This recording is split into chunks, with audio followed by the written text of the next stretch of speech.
Hello. How are we doing?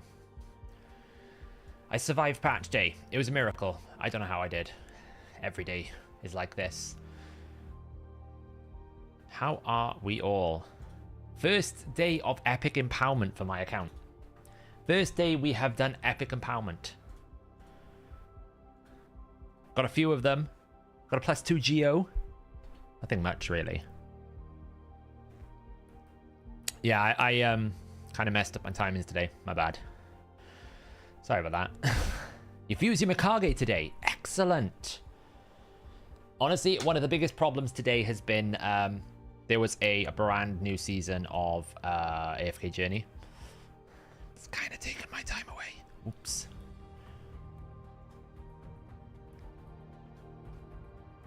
It has taken my time away from me, unfortunately. So, yes, my bad. Can we do something crazy with 2 Wixwells? I don't know if we can do something crazy with 2 Wixwells. Yeah, AFK Journey. Yeah, I've been playing it on my iPad, see? It's a bit bad. It's a bit addictive, to be honest. Your day was pulling a Thorian. My summons video is coming tomorrow. Yes. It was interesting is the right word. I suppose we've got to bribe the cat first, have we? Hello. So yeah, I got a +2 geo. I got a few other ones as well. Like I wish there was a sort by like empowerment, but apparently there is not. Which is, you know, real fun. But we got like +2 Soul Drinker. We've got a +1 Ogrin, some Shatterbones. I'm just going to be +1ing, you know, I'm just going to be basically just empowering them as I get them now. It's going to take me a while though.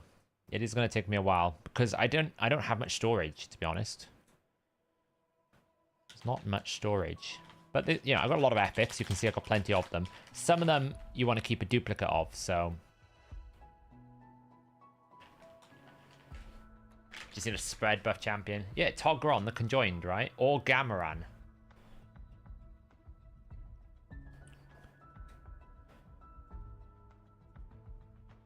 Hey, YST.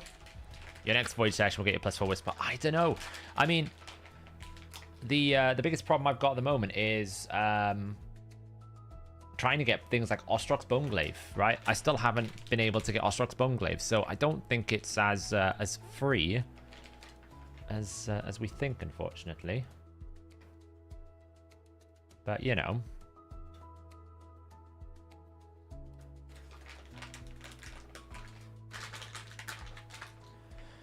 Why not plus the roll guard? I don't actually know what my my roll guards are. I know I've got a couple of duplicates. The problem is a lot of them are being used for like faction guardians, right?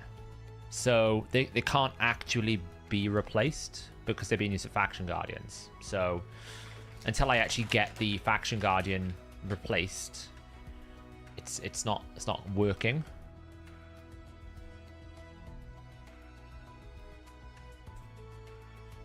Two more. Last one. Ready? Got a massive whisper there. That's it. No more. YST is also the chicken farmer this week, finding all the bugs in the roosters.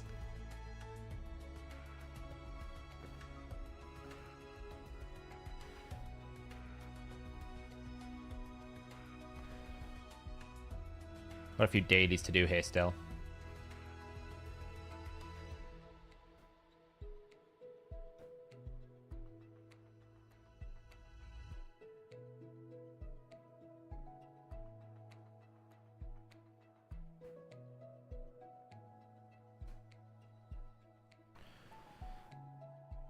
Yeah, towns of epic dukes, but most of them are supposed to be 5-star chickens still sitting at level 40. Yeah, I know what you mean.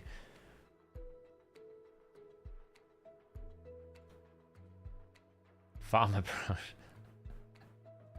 How am I doing on the Marius missions? I'm doing wonderful. I'm doing so great. I'm still stuck at 16. I've been stuck at 16 for about 5 days. It could be stuck at 15 for another 10 days, 15 days, 20 days. At this point, I don't really know. We could be here until next century. It is the worst mission ever because I can't even wail for it. That's the problem with that mission. You can't even wail for it. Like, I can't physically, like, keep grinding or spend or I just nothing you can do. At least with the mythical ones, you can, like, you know, it's sad to lose so much energy, but you put the energy in, you will get there. I literally can't speed that up. I'm stuck. It's so frustrating.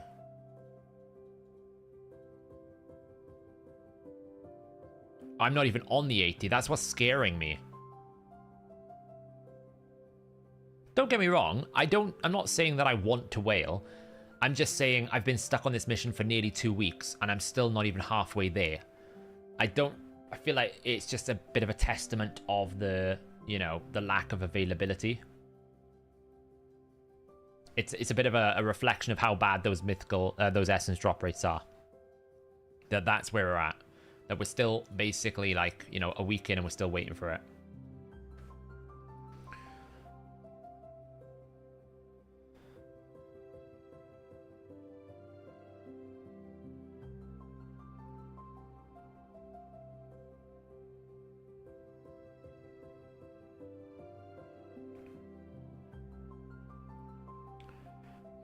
Could you please help me with floor 61 Doom Tower hard? I have no idea how to do it. I mean, your Mikage is a very good option for that floor. Mikage is exceptional at wave clear. She's so good. That's the problem, isn't it, QWERTY? That's the problem for me. It's not like I can control anything and I can't be better at it than anyone else. It's almost like, hey, did you get lucky on Sunday? Congratulations. You now have... you know, you now get loads of essence. That's the biggest problem for me.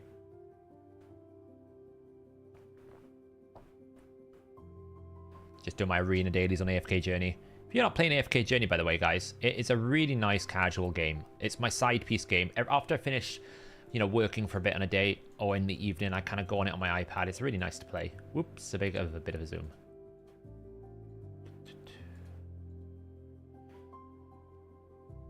Hegemon's locking you out. Can you put someone in Stone Skin?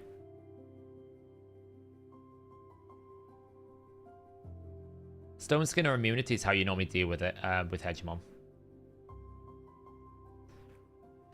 Some of it is good, Bob, and some of it is not good. No, actually, I had a sponsor for it when it first came out, Kessel, and I just kept playing it. I've really liked it. I'm not sponsored to say that I really like it. I just like it. It's a nice game. They've just launched their first season, see, so there's a lot to do. The last couple of days have been a bit like, oh, there's not much to really do. But because the new season that there is just launched now, there's loads to do, so it's real fun.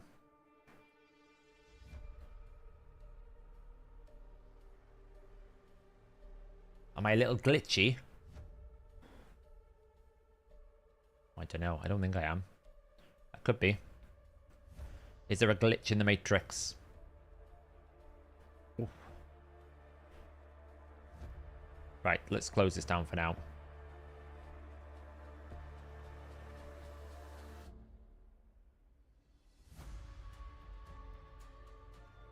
There we go. Are my frames dropping? Oh, I haven't dropped any frames by the looks of it. Let me just check. YouTube, excellent health. Stream looks good. It doesn't seem to be my side. How's my Wall Master? It's not happening. That's how my Wall Master is. I'm still waiting for a Wall Master. So, I don't like this thing. I think this thing is pretty rubbish, right? Like, this is like... I don't really get what this does. It's pretty useless. This is not bad. But honestly, I was hoping that ideally this auto worked with auto level. So, like, for example, I'd have really liked it where when I had loads of the rays for when I was doing my summoning, that I could just basically say, can you just level them up, then rank them up? This ascending is really good. I actually quite like this ascending. this is great. Because we were pressing spacebar, so this little thing is great. As is, like, this. Really nice, because it's just a nicer, cleaner UI. But, yeah, I mean, and obviously, like, the filters are really good. Like, for example, if you want to see all your 4 stars, they're really easy now. The filters are pretty valuable, I think. So some of the helpers are not great, but the actual filtering and navigating is pretty good, I think. I really appreciate the rounding. Reading these numbers now, the UI just feels a lot cleaner. Like the 16.3 million when we go into Hydra Clash, right? Like the numbers just feel so much easier to read. It feels like I can actually see what's going on. I also like the new news thing. This is nice. Makes the game feel a bit more fresh and modern, you know? It feels a little bit better. We'll have to see if actually it helps in terms of, like, you know, before the problem was once the first 6 things had gone, you couldn't see anything. But it's quite nice. It's a good, fresh, modern feel. So... Affinity. So there's some that in the tavern I don't think are that important, but... It's nice. A lot of them are nice. I quite like a lot of them. I'll have a look at Wave 61 now.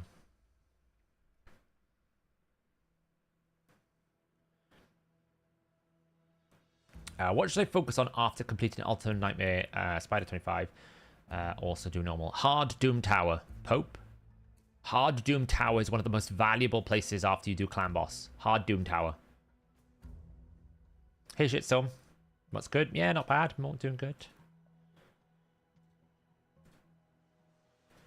Yeah, my shards have been pulled. I pulled them all. I pulled them all. What sets do you recommend?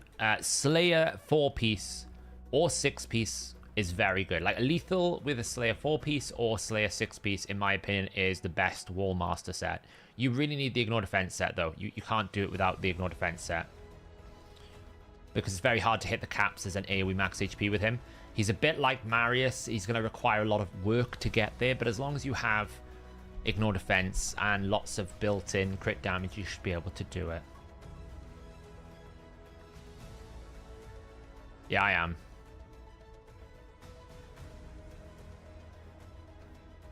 I'm number 1. Filthy whale today. I'm a filthy whale today.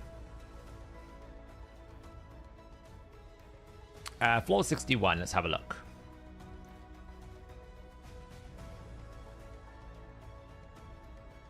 I didn't do it with that one. I think I did it with this one. Let's have a look, see what we got. I'll explain the Slayer nerf right now. So, the way I beat Hegemon is I just kind of tank it. It's not great, though, I agree. It's a bit annoying.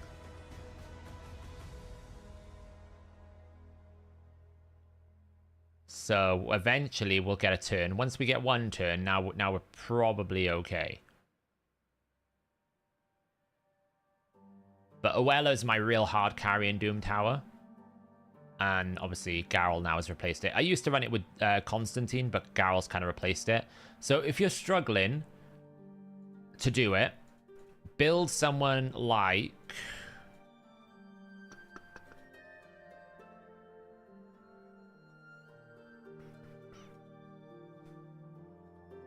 Turn this audio down a little bit. It's a little bit loud.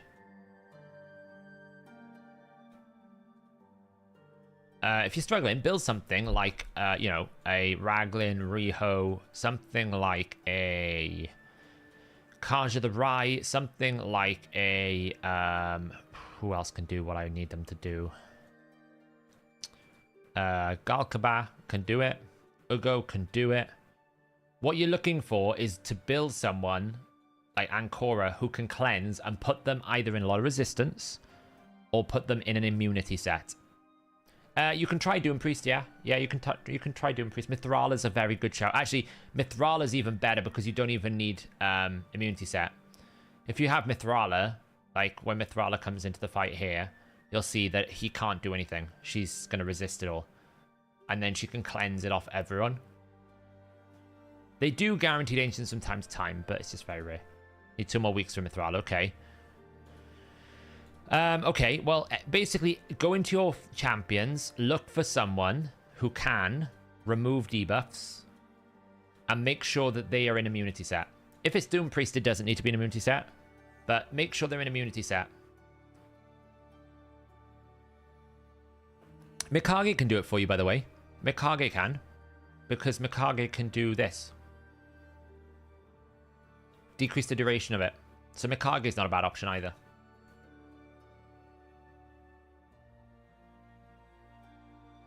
Oof, that is rough, Trunks. That is rough.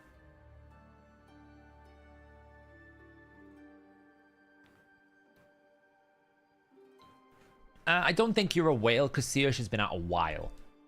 But, you know, I've spent a fair bit. Business expenses. I'm certainly not free to play. But I wouldn't necessarily say you're a whale because you've got Searsha because it's been out a while now. Champions on waves are never booked. Champions on waves are never booked. They're always the base model. They're never booked, so you're fine. Yeah, Reliquary Tender is a great option as well. Yeah, you don't need too much at this level. Giath, the True Shield. I think Giath is bugged. Why do they do it 100% of the time? What's their base chance? Let's have a look.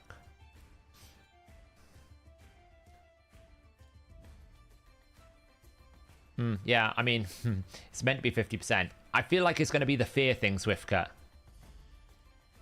But then, again, remember, look.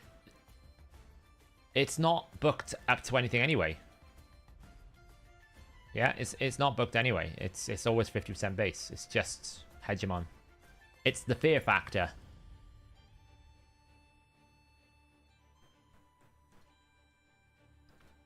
I haven't been in here yet. We're going to have a look at this tonight.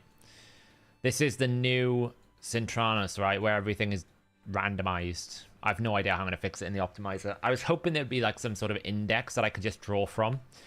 I think the best option is going to be, I'm going to have to put like a drop down when you go into the wave where it allows you to pick like rotation 1, 2, 3, and 4. And then I somehow make a label that clearly makes it like, okay, I know this is like rotation 3.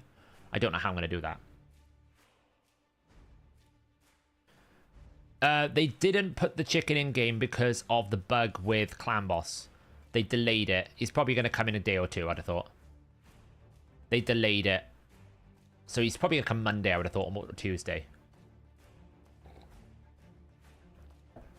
So let's talk Wixwell, shall we? This will all be in the patch notes video when I finish recording it. Let's talk Wixwell. Okay, so this is a 3 times defense shield, which I think compared to Valkyrie, it's about 75% the strength, because I think Valkyrie, you know, it's not 100, it's like Valkyrie's 4 times, he's 3 times. So this shield here is 3 times defense. Afternoon from Canada, the times 10 is real. Warmaster, Veteran, Slayer, or Merciless. Slayer 6-piece. At least Slayer 4-piece. At least Slayer 4-piece. What you got to remember, David, is he's AoE completely. So every time he AoEs, he's getting 20% turn meter back. So the Slayer 4-piece is hugely valuable. You can go Slayer with a lethal set, or you can go Slayer with a Savage set. I would recommend Slayer 6-piece if you can get him there, because you need that ignore defense. Yeah, the shield's good. I don't think this is bugged. I think it's just weak, because we're contextualizing it against a Brogni. Would you go 9-piece on him at all? Yes. For him, yeah, probably. Because if you can get a repeat of his damage, then great. There's no harm. I wouldn't say you have to, but if you can, there's no reason why you wouldn't.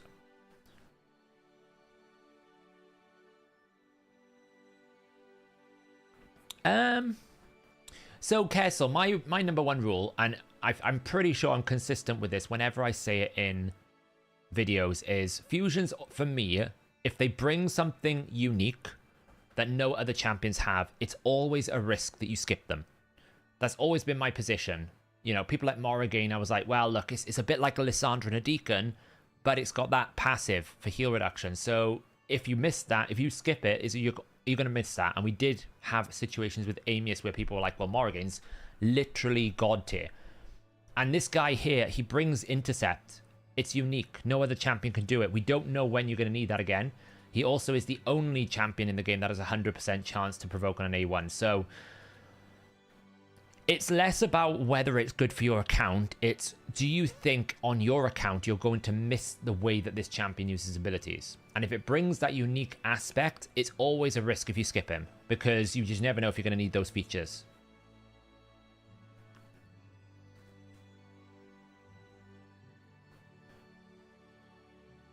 Do you think Acrizia is better in Relentless or 9-piece Slayer? Probably 9-piece Slayer. Because you need the Ignore Defense, Adev. You're not going to hit cap with Acrizia if you're not in Ignore Defense sets. You need the Ignore Defense. What set should I run on Tremaria? Tremaria, she's the cleanser, right? So she's probably best with something like Supersonic. We entered because she's going to cast a lot of turn meter. If I remember correctly, she's the cleanser that does tons of amount of turn meter if you cleanse a lot of debuffs. So Supersonic would be better on her. You really want the 9-piece bonus, ideally. Just damage is the repeat.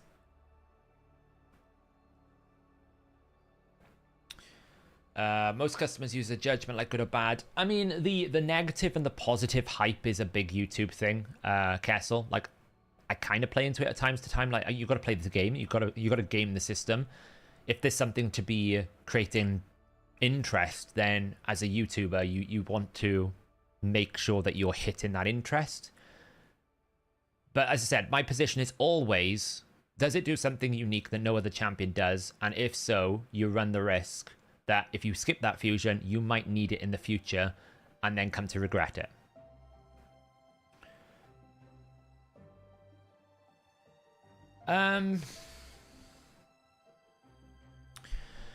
I don't know if I've changed my mind, Robert. I think what convinced me is the provoking into the shield sets. And when you put it all together and you see his stats and you see him working, I think he has a lot of value. So, I mean, you say that, but let's be honest, guys. It's been 5 months since they added Seal and Master Seal, and we still haven't seen another champion with it. So just because they've added Intercept does not mean that it's going to be everywhere. How many champions in the game have increased resistance? I have 2 on my account. So no, like Oella's was a fusion with increased resistance. Don't assume that there's going to be loads of intercept buffs. That's a very dangerous assumption you make. You got to work with the information, and there's absolutely nothing wrong if you decide when you have all the information you don't want to go for him. That's absolutely fine. That's not a problem. That's not a crime. But I always like to put my position out there that he does something that nobody else does. You run the risk if you don't get him. You're a mid-game player, only OG sets. I don't want Sun Waves. So if you can't put her into Supersonic, then probably speed. We're dead. Just perception and speed. Just go fast. Relentless you could do if you want to, but I think speed is fine. Trunda, Razzle, Slayer, and Merciless. Trunda definitely out of Slayer, no longer.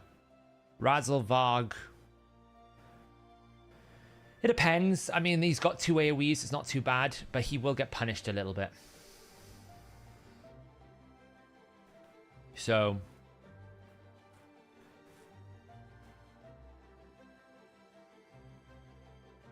yeah, I think as well, a lot of people underestimate the value of this damage.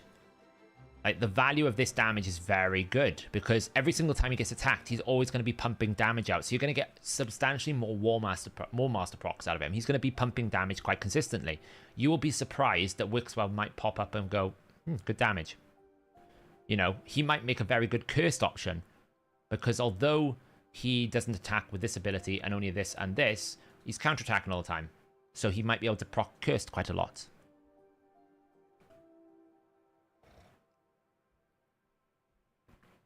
My rule of thumb with clickbait, by the way, is I clickbait when actually the information that I've put on the thumbnail is in the video. I might stretch it a little bit, but I never, ever put anything on the thumbnail that isn't true to what the video content is.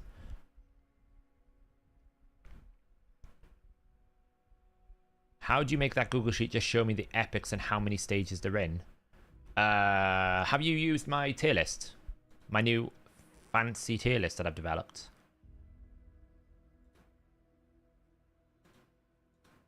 It's very fun. Let me find it.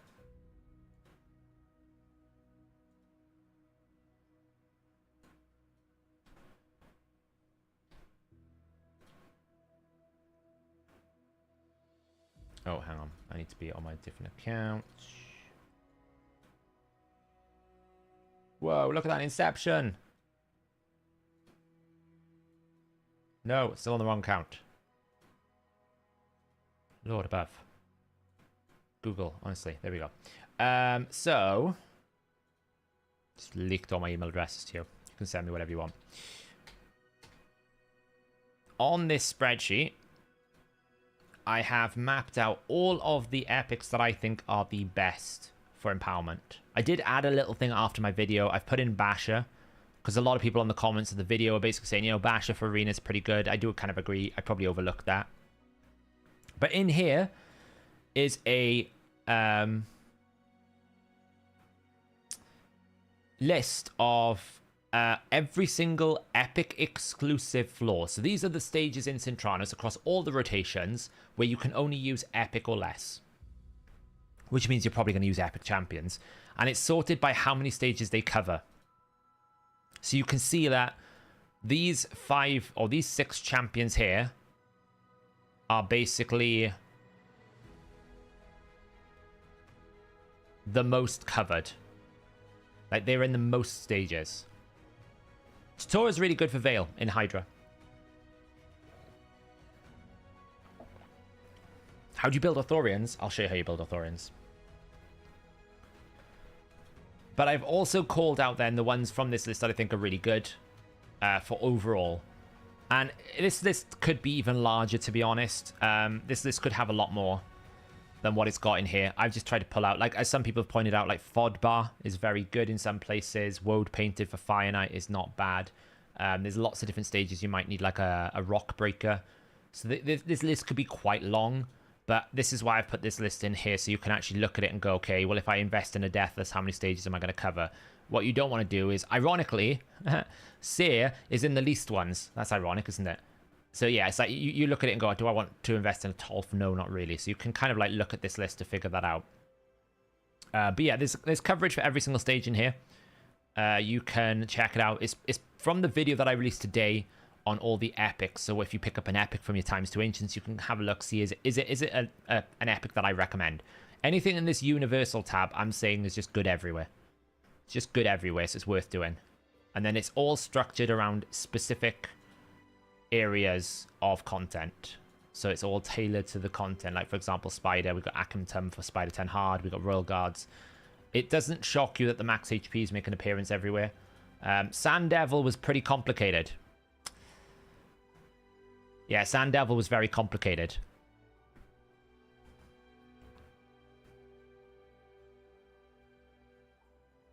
Wasn't much else to really pick, really. But Shogun, we got like Ambassador Lethelin. I kind of mined it from my own experience. I looked at lots of other like places. We looked at the optimize. I looked at videos.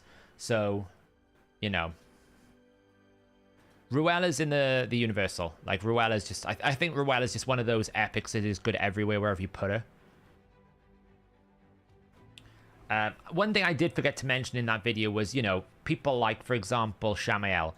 Yes, very good for empowering, but you might want a couple of them for multiple teams. Same as Ugo. Probably a lot of this Hydra list, you might want to consider keeping a few of them before you actually empower them.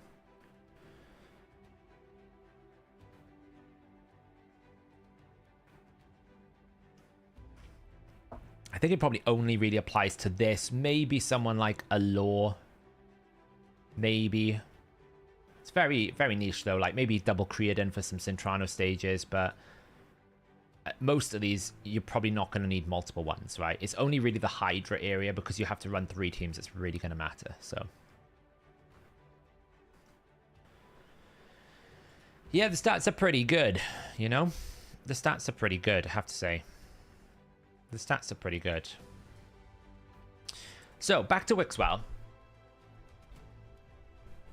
Yeah, basically the way it works, Linseers, is every time they release a new update, the previous month's fusion then unlocks. They basically, to protect you, don't allow you to exchange fragments of the current fusion. It's always the previous one. So, thoughts on players disallowing epic and binding? They could do it, but it was never going to be worth much. No QWERTY. She doesn't die as it is. I don't want to make her any more tankier. Yeah, so I spoke to YST about this. The intercept buff goes on the lead on team order, and it will stay there forever. So he puts it on the leader, and then he puts on the next champion in the team order, then the next champion in the team order, and eventually you'll spread it to everyone, so long as it isn't consumed. I actually quite like the Arwydd, and I'll explain why in a minute. So, but yeah, I'm not empowering I'm not empowering my Seer because she's just too strong. Like the moment I feel like the moment you 6-star a Seer, because of the awakening passive, she just becomes too strong. She's too tanky. She just doesn't die. So, Tempest of Knowledge. So the reason why I don't think this is is bad. I don't think it's broken. I think it's just weak. The way that this works is when I target an ally, I increase the value of that one particular ally's shield by 3% for every buff I extend. So if he has 5%, I extend that shield by 3 times 5, so 15%. So if that shield is, say, 100,000, then I'll extend it by 15,000, which is not bad. Now that means that the larger the shield, the stronger this is. So if you can get the shield up to a big number, then this will grow better. Which is different to Brogni, because Brogni isn't really subjective to the current shield. Brogni is all about how much damage he deals. So the more damage he deals, the more shield it will just add. So it's additive, it's not really multiplicative. And if you imagine you can get this to hit for 200,000, well, 30% of 200,000 is a lot more than 100,000 shield times 15% when you have 5 buffs. But it is not that. I think what probably a lot of people don't realize is it doesn't consider every buff on the team. It only considers the buff on the champion itself. So when I target the champion, how many buffs do I extend on that champion specifically? And that's probably why you're not seeing much growth, because it's doing the growth individually per champion, not actually. It's not going, how many buffs do I extend? 25%. Cool. Everyone goes up by 25 times 3. That's not how it works. It's per target ally.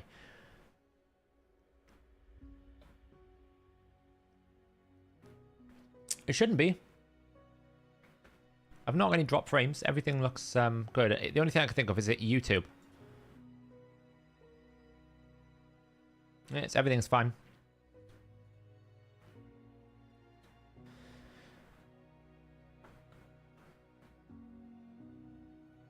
You really can't, Kessel. I'm honest. You really can't. Right?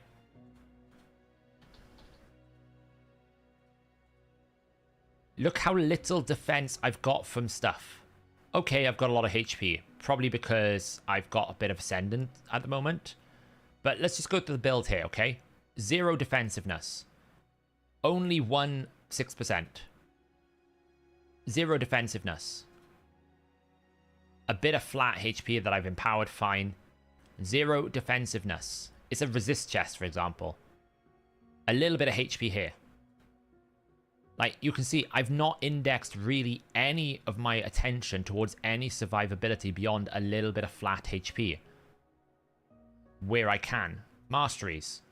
No HP. Like, I can't make this build any squishier, and she survives Ice Golem nukes. She just lives through everything, because the moment I start putting in bonuses, like, she's just not dying. So imagine I had 40% more of my 19,000 health and 40% more of my defense. She's just going to be even more of a god. And you could say, oh, well, take some stuff off. What am I taking off? Because if I put, like, I don't know, let me find a ring that's really bad, like this, right? So that's a HP ring. That's got HP percent. Can I have one that doesn't have HP? Hang on. One of these is going to be bad, surely. That's got HP. Rings are really hard because they'll always have HP, right?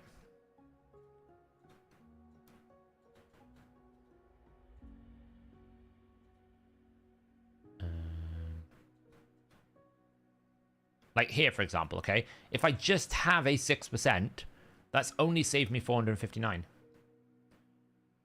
And the reason why it's living has got nothing to do with the build. It's because of this passive.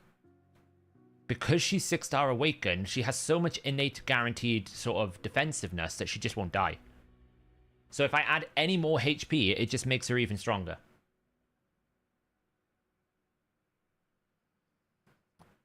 I could take the helm off of her, but then I'm risking the damage of the build, you know?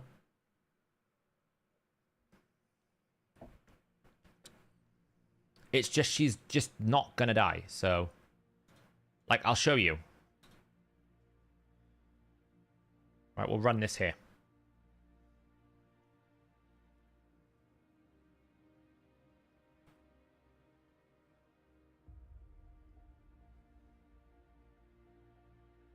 See what I mean? And yes, you could say, oh, well, you've got a shield. Well, I need buffs. So this is as best I can. She can sometimes survive both hits. And it's a disaster if she does, because she starts attacking the minions, which means the minions die, which means it slows my run down. And the other thing I would say about it is, what are you really getting for the Seer? Because the Seer doesn't really benefit much from the attack percent other than her A1 and War Master. Not so much War Master, but the A1. Like, yes, you get 15% crit damage, but that's less than Flawless Execution. It's like, for that requirement, I'm not getting an awful lot. I don't need to get 15% crit damage for all of the problems it will cause. How tanky is my R-Tac? He's in Regen Defiant.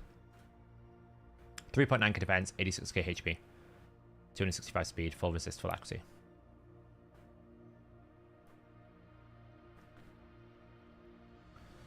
You can get a plus for it, makes you feel bad,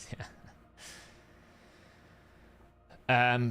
Well, if you leave the minions up Das Universum, you basically, if the boss counterattacks, you're going to get killed. Because for every minion that's alive, he ignores 50% defense. So if both minions are alive and he counterattacks, he ignores 100% defense. Yeah, exactly. It's not so much the stat bloat surge, it's more the awakened passive. Not at 6-star, she ain't.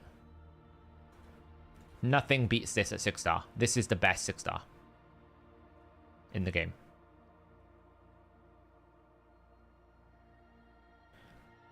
Well, yeah, if he counterattacks when you have both minions up, he will one-shot everyone, yeah.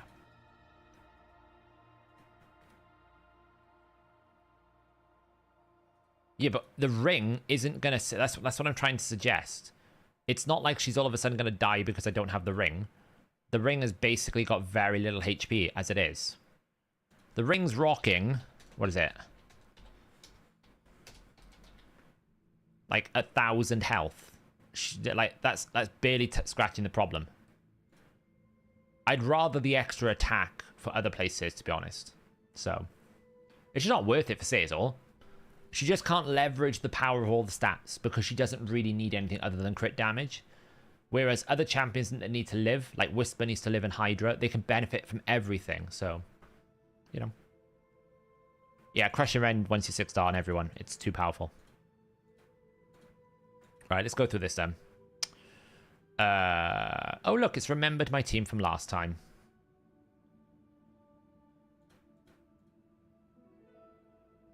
Yes, Dark Elhain is on my Empower list because I think she's very good for...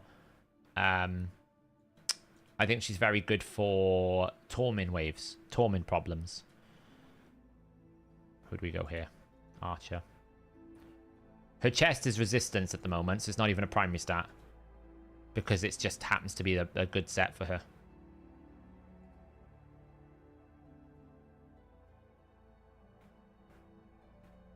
Helm Smasher, yes. Always Helm Smasher.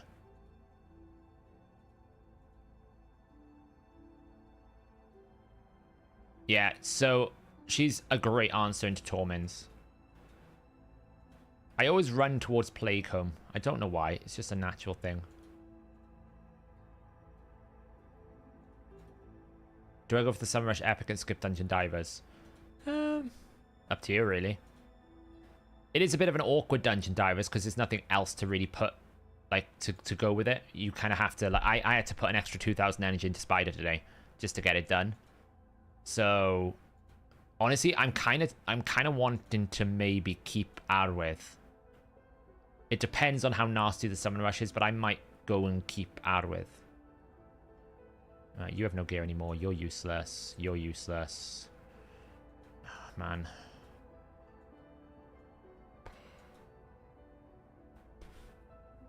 Put you, I guess. Use some of my +1s.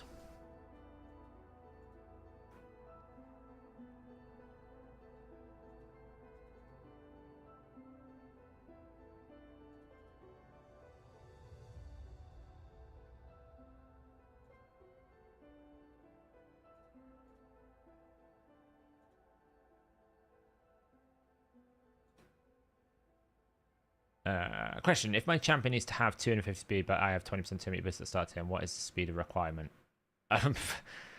That is a difficult one. Oh, by the way, I should have called this out. Hitman 21 Pairs, thank you so much for becoming a minion. Thank you so much. I really appreciate it. Welcome. 2 months. Welcome back. And Dandabear's gifting 5 memberships to minions, and it's reached 18 months. One of the OGs. Thank you so much, Dandabear. I really appreciate it. If you've just got a membership, remember you can join the Discord. Link your YouTube with your Discord profile and you automatically get access to the minion membership rooms.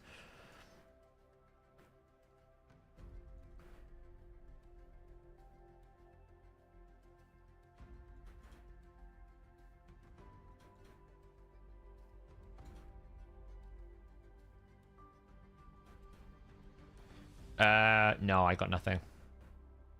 Nothing good. I kind of need a Sacred Order banner. I have really bad Sacred Order banners. Oh, man. We were a bit dread bombed up here. Oh, there's another one.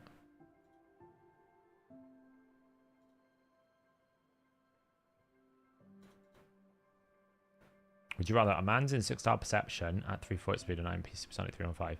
I'd prefer him in 4-piece supersonic at 325 with 4-piece stone skin. It's not one of the options, but it's what I'd prefer.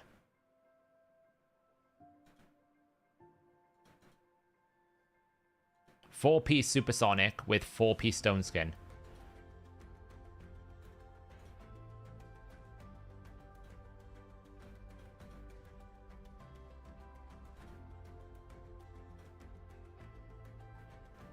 I would build Authorian in 6-piece Slayer, yeah. That's how I would build him. 6-piece Slayer. Hey, Richie. We're just working through some Sintranos here. We'll probably have a bit of a look at some of the new... some of the newer champions as well. I want to talk about Arwith. I think Arwith is better than probably people think she actually is.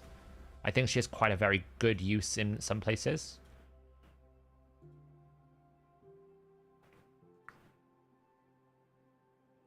Who should I bring for damage out of Zenoga, Rathalos, or Longbeard? For I'm thinking of making an Unkillable Clamp Emic, the Fusion, and another buff extender. Okay. I don't think any of my buff extenders have weaken or decreased defense. I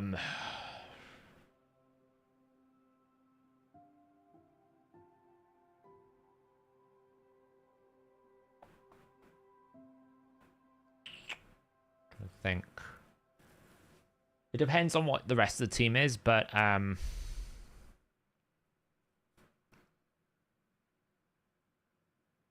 leaning Rathalos, Matthew. Just because you get access to really good damage.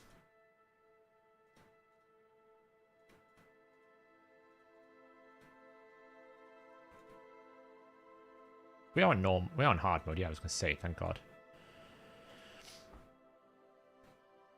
We'll talk about Giath. I think Giath might be bugged. I think she might be bugged. I think Giath might be the next Fortis.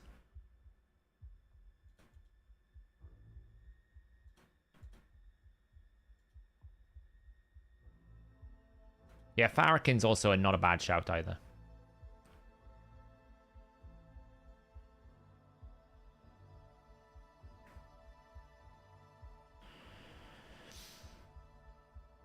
It's a very difficult way to answer, Winter, because it depends on the targets and everything in battle.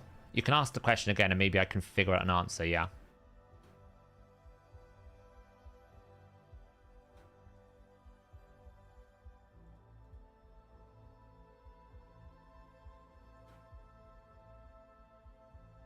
It's kind of good for Hydra now. She's not bad. I don't necessarily think she's top, like the best choice. She's better than what she was. By the way, they absolutely mauled the damage on A3. The damage on A3 for Hack on Smash Lord is terrible. It's so bad. It's really bad. It might be okay if you have no other options, but you're never going to use Hack on Smash Lord for a damage dealer. It's just so bad.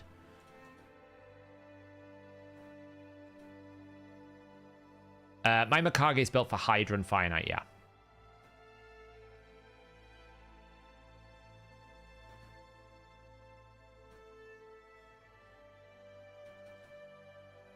If I have 4 Godseekers, no 5-star. Do I empower one or not? You only really need to empower Godseeker if you feel like you fail and you need the extra health and defense. That's what you're buying with Godseeker, because the resistance to crit rate, the crit damage, doesn't really matter. You're basically saying, I'm going to get 40% more defense, 40% more health, and maybe like 10 speed to help you get to the speeds you need.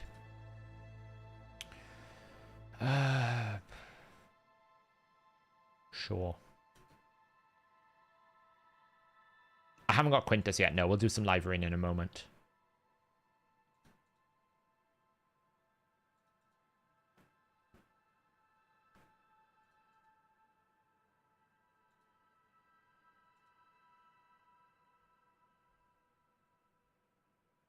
I forgot how easy these early stages are in Sintranos hard mode.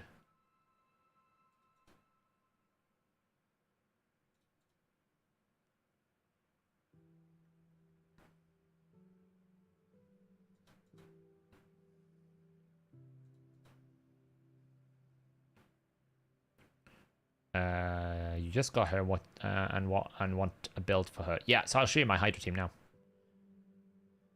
I don't know if mine's the best build, but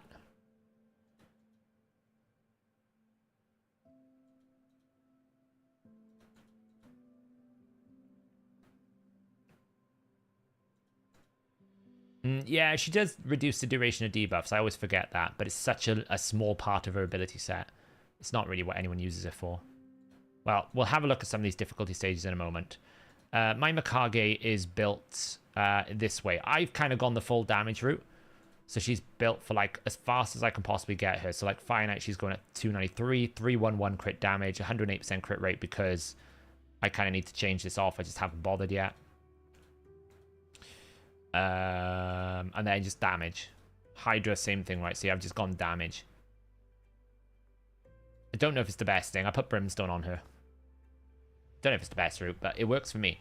The main thing you're using it for is this extension of your buffs and reduction of the enemy debuffs. So it's a kind of a mini torment solution, and then the ally attack. Her base form is what I use her a lot for.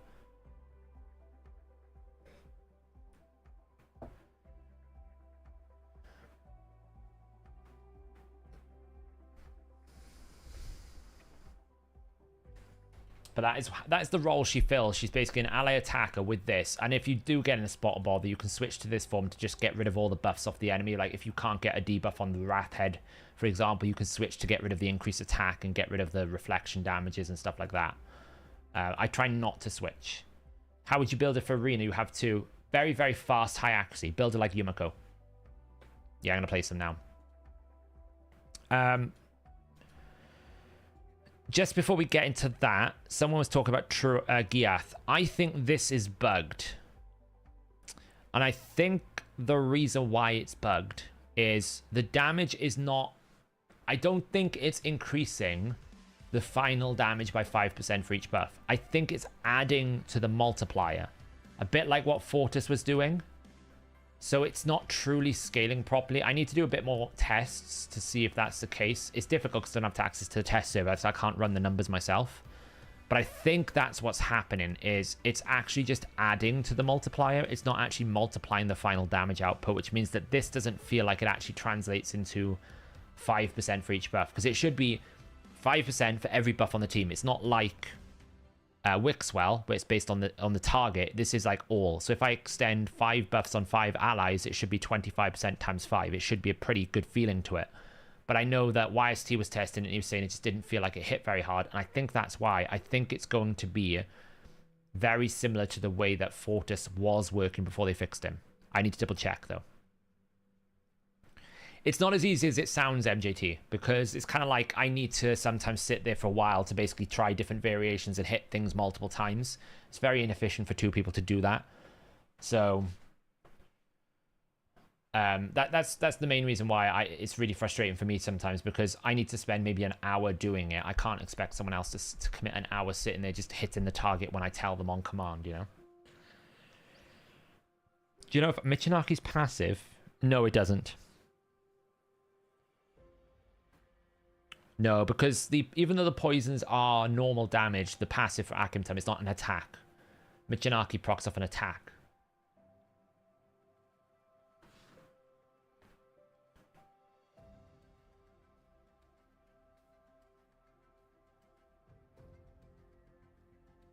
So, the other thing I wanted to just quickly call out was Adwith. I think she's quite good as a Leorius counter. I think she could be flexed into a Leorius counter. This hits quite hard. It's a pretty decent attack. And if you don't have any debuffs, which is quite often in Arena, this could be quite a good option for dealing with Leorius. Now, obviously the rest of her skill set's a bit weak.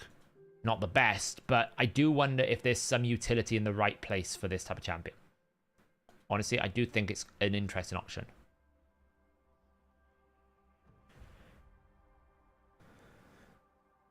No, I do all my skill testing in Doom Tower because it's free. Well, Adwith. I'm Welsh. It's a Welsh name. Adwith. It's really easy.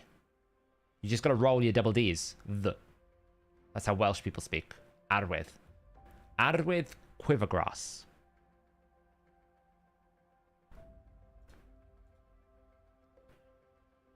Yeah, you could use Gembo, but like all I'm saying is it's a pretty good option.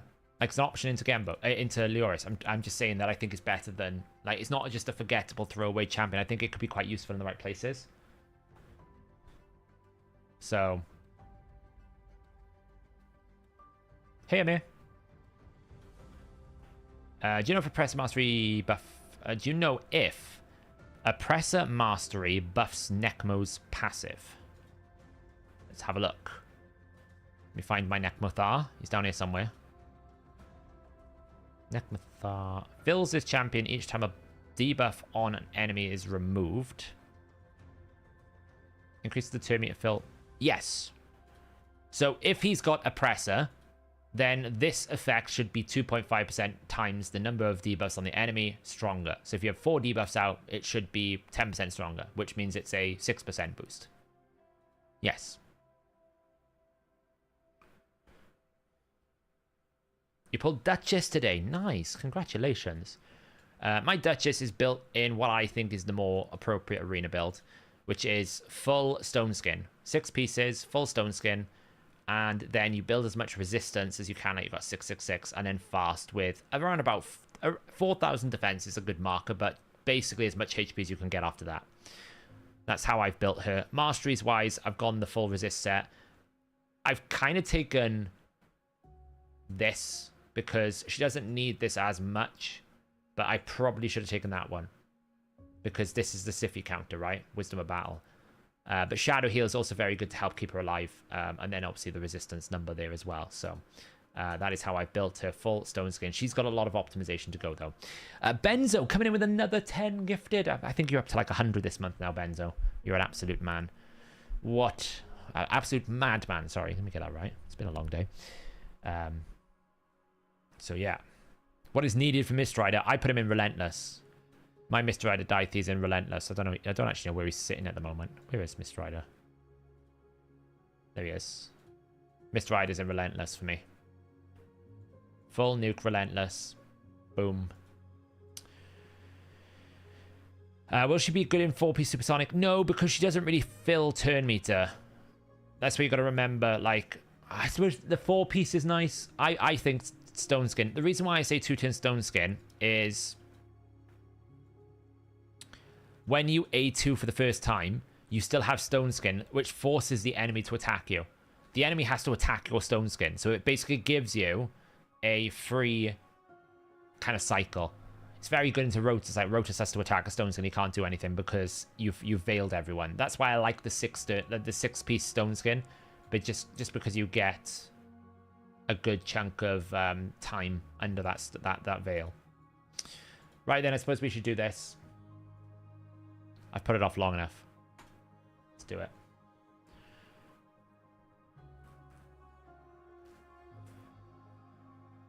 Yeah, Relentless Dythe. The only one I suppose is if you have 9 out of 9 Merciless. If you can get 9 out of 9 Merciless, then that's probably Mist Rider Dythe on absolute, like, nonsense level. Yeah, the mythical chicken is coming soon. Probably not too long, you know. We're back to the League of Our Mans today. We're back to the league.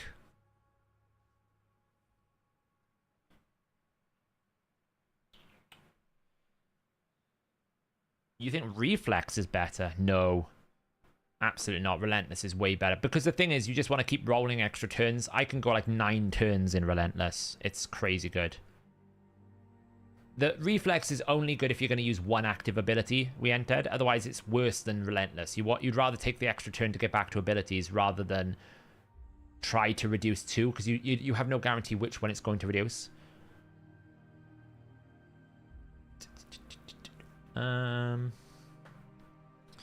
Well, here's the thing, Dutchy. If you can get him in 9 out of 9 Merciless, he is in lethal. You also get Reflex and Relentless, right? 9 out of 9 Merciless would be the best. I might actually look to see if we can build that tonight. I might have a look.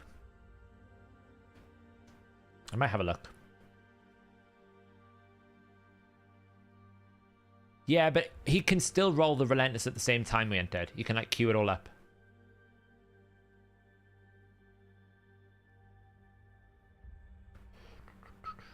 Yeah, Dythe A1 with 6-star Crushing Ren is nonsense. It's crazy. Well, we're rocking out the 5 stars here.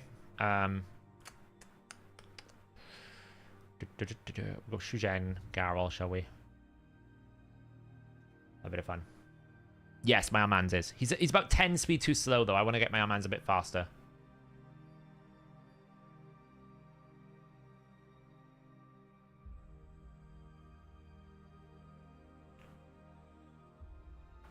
Oh, well. That was obvious, wasn't it? It was like, the moment he picked Galath, it was like, yeah, well, that's getting banned. Hell no. Hell no am I fighting that. Absolute hell no. That experience is just brutal to me. No, it's not. The ice. So normally they start like the tournament after. They kind of started them at the same time. This thing. Oh, thank you. Really appreciate your participation. I really appreciate you, Showmaker, for making this so much easier for me. Oh wow, I didn't kill the Torm. It's kind of annoying I didn't kill the Rotus. That's because he's a crushing. He's got a friggin' Ward of the Fallen Rotus. What do we got then? Oof. Knockdown. It's a very strong possibility I die here. What was that? Oh well. It happens. I got Alazed.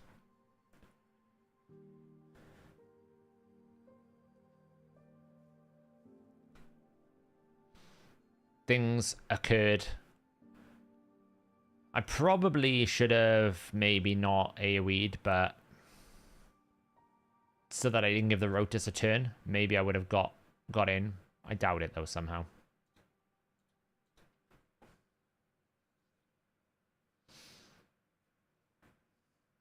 Alaz is good everywhere.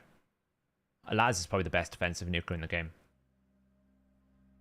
Don't expect any boss reworks for at least 2 months, at least. I feel like they've kind of like baited people into thinking they're actually going to deliver a boss rework quickly. They're not.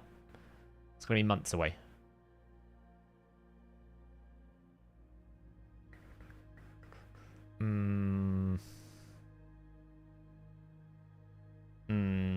Let's call it that.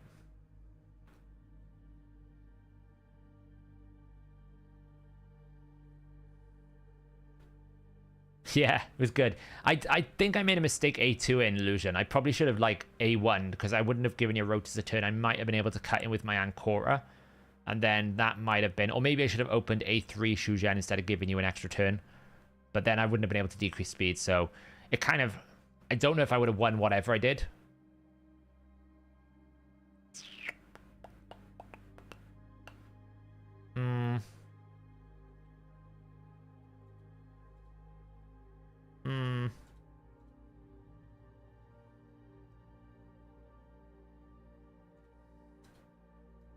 I think I'm too slow.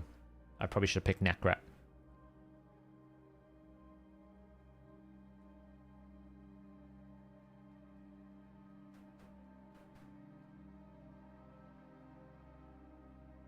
Yeah, well, here's the thing. You had Ward of the Fallen. That's what kept you alive. It was the Ward of the Fallen that kept you alive. Let's just take him out of rotation to begin with. Let's whip out a bit of health off you. Take his passive away. Goodbye. Revive comes in.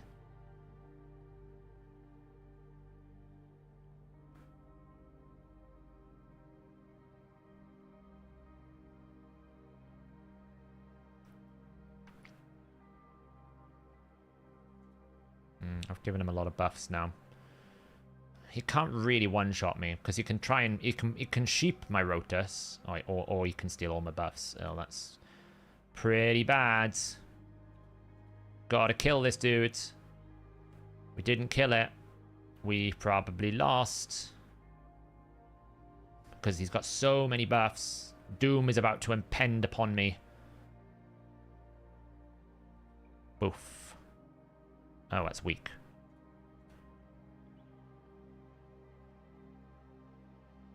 Duchess is gonna die though. Oh man, Duchess, I'm gonna die to the monkey. He's just gonna kill me because of the Duchess. Oh well, not yet.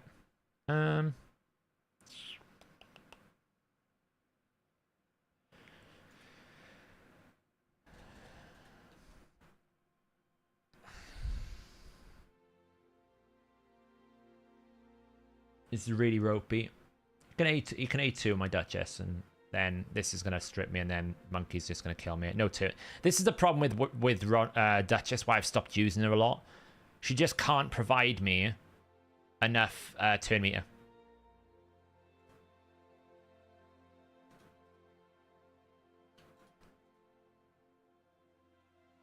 Like, she just can't provide me with enough turn meter. So I'm losing because I'm just not able to keep up the pace. The monkey's going to execute me now, and I'm just done. Oh, well, I got a chance. Let's just take out the monkey.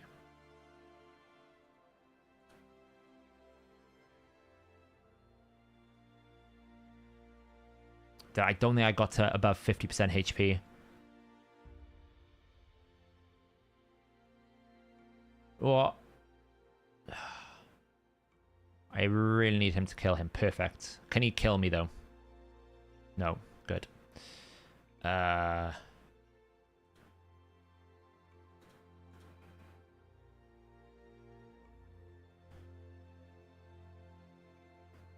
just haven't got enough, though. The only hope I had was to take down Urko quicker.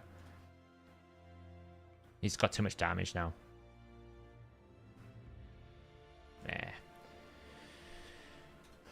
I lost that because of Duchess. She's just got no turn meter.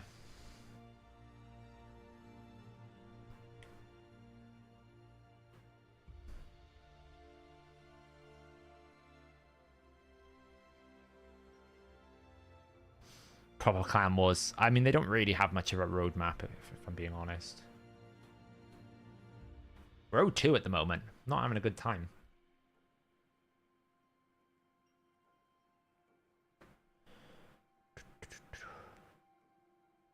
Okay. Well, we'll take Ankora and we'll take Wukong.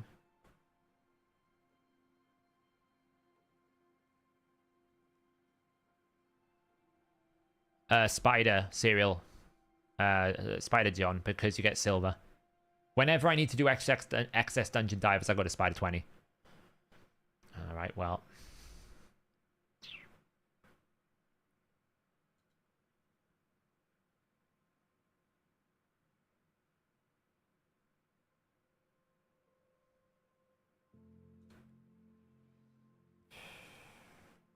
It's a risky team.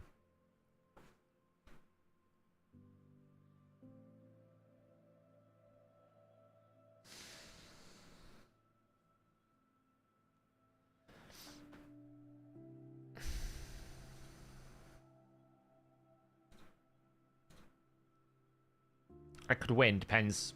I need to stop the Yumiko pretty quickly. We'll see where we get to now. It depends how fast. I don't think he's got an aura, which gives me an advantage. Yeah, so I should probably do that.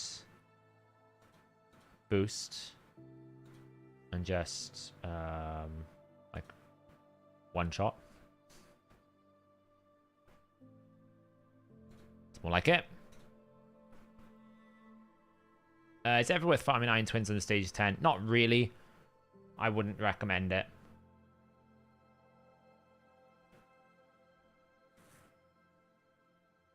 Be really cool if chess counterbalance instead of wins. Yeah, or just reduce it down to like 20 instead of 35.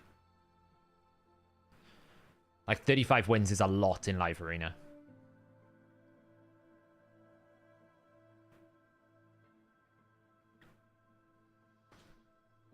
Welcome to the League of Amans.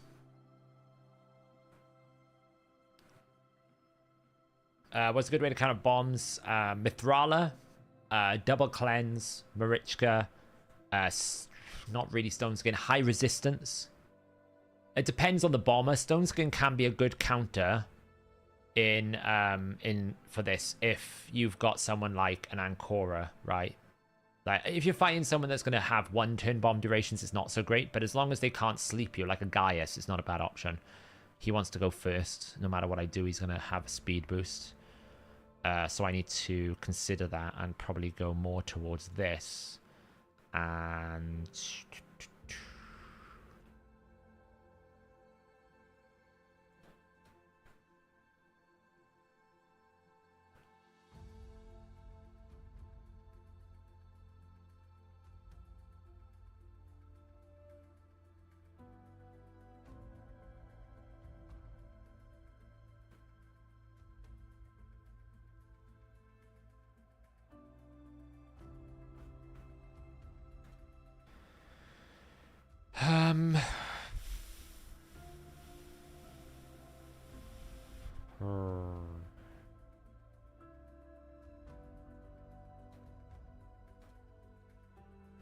I might still lose because he's going to go first.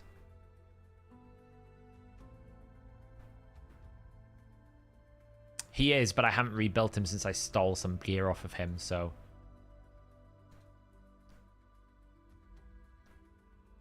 Yeah, I might build that team at some point. The nice thing about a bomb team is you win fast, but you also lose fast. So if it's not going to work, you just lose and you move on. It just depends whether this is an ally attack or whether this is a switch into a CC. I would be switching into a CC here. I wouldn't ally attack, but he might ally attack. Yeah, I thought so. Why would you ally attack the one that's protected? That's never a good decision. Like, you've got Supreme Elhain. You could have ally attacked my Ankora. That's a very strong.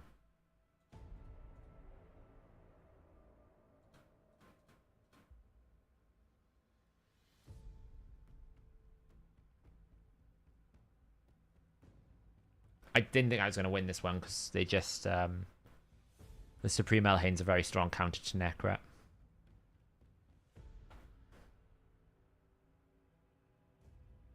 Because he's going to switch and stun me now. But I should be okay.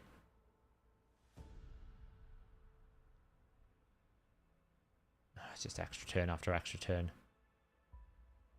See, it's just, I had no speed. I knew I was going to lose that when I had no speed. I tried to basically defend against the Mikage, but I had no speed, so I was always going to lose the Spirit Rotation. And Supreme Elhain's a very good counter to Necret, so...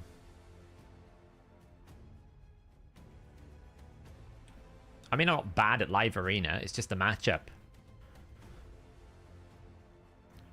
It's just how the draft goes. He had everything he needed to counterpick me. He got Armands first, which means I have to ban Armands. Then he picked double speed, which meant I know I wasn't going to go first. I tried to counter that by being able to bring something that can survive in Necret. Then he picked Supreme Elhain, which counters Necret. So it's just a measure of pick countering. It's not like I played one of them badly, but... Gotta remember, I don't have much of the meta.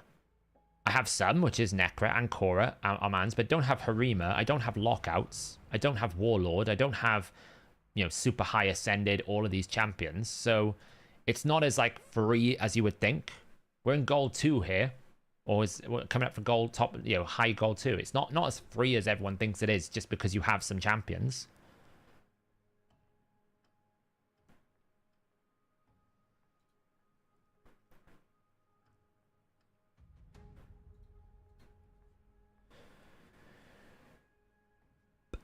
Bash is not long enough. Like, Bash is just a waste of a spot. Well, I have to ban that straight away.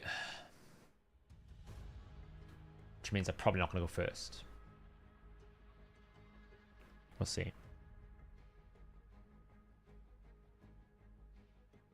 Yeah, I'm gaining points. It's fine. I'm just... you'll gain points as long as you climb. I'm just having a bit of a bad run of fights today. I haven't played a lot of live arena, so I'm a bit rusty.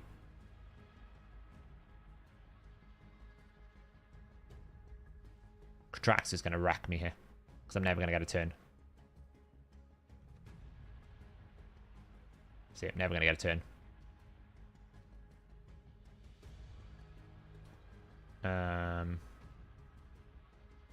My only hope is that, and then hopefully I can get control.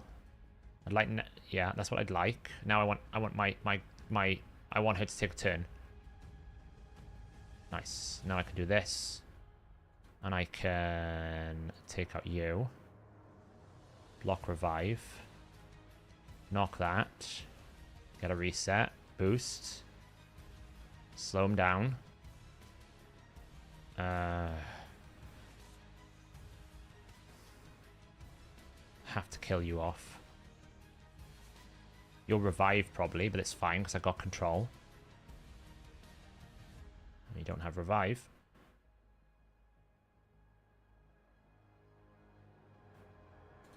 Lockout. Nice. That should win me this now.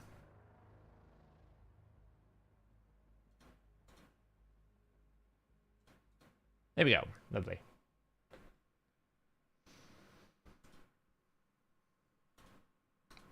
Two, 3. We're kind of like 50% win rate.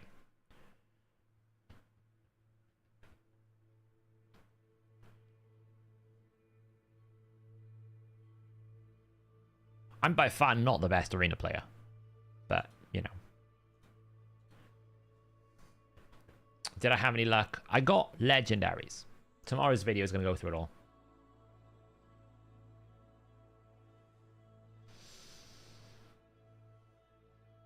Yeah, I mean, it's not enough sample size to be at 40% at the moment.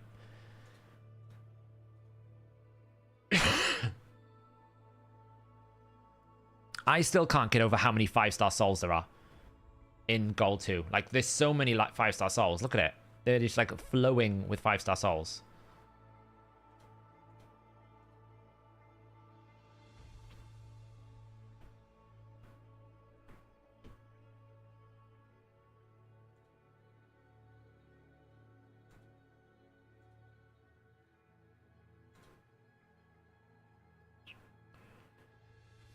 He's gone bombs. Can I outpace? Probably. Let's take out Jorgid. Oh, he let me have our mans. Interesting. Does he think he can outpace me? I think this is a bit of a mistake. Like, you should... I think he might have made a mistake. We'll see. If he's got Stone Skin, not so much. Oh, he's made a mistake. He's made a phenomenal mistake.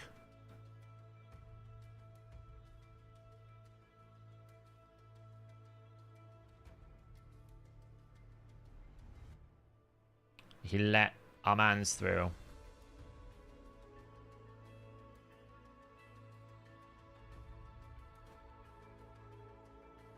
Weak affinity, though. Still a bit of an issue. But he let our mans through. Let's take out the Siffy. Oh, nearly. That's a bit annoying.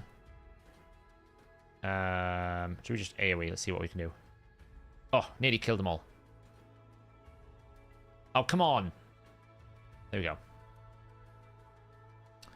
Yeah. Failed in rule number 1. He let the Armans through. And this is why, by the way, 4-turn Stone Skin, 4-turn Supersonic is so good. It's kind of just, like, ruined. In the home straight, less than 100 points to Quintus. I'm about 350. I'm not far away.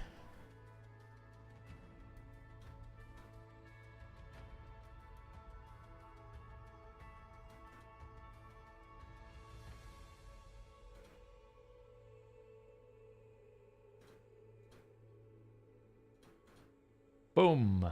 We're back up to 50-50 win rate. Does anyone know when these changes? Don't expect it for a couple of months, honestly. The only reason why they announced they were changing bosses is to make it look like Adlin was useful. Otherwise, they wouldn't have told you about it. They just had to make it look like it was useful. Unfortunately.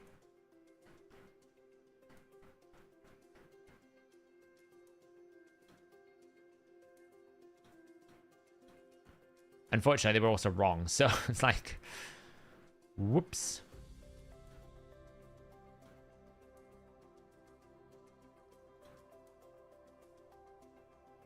Yeah, now I'm good at arena, right? Because I'm 3-3.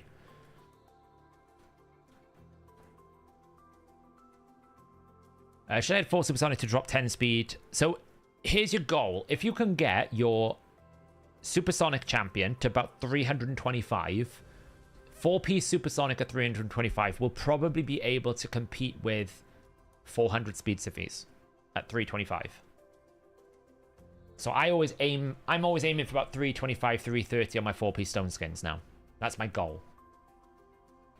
If I'm below it, it's a bit uncomfortable.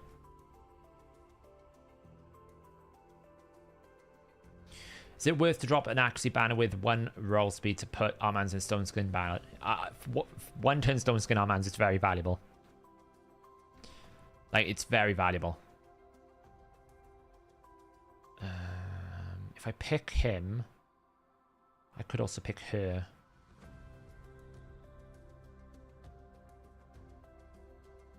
He struggles into that, she doesn't.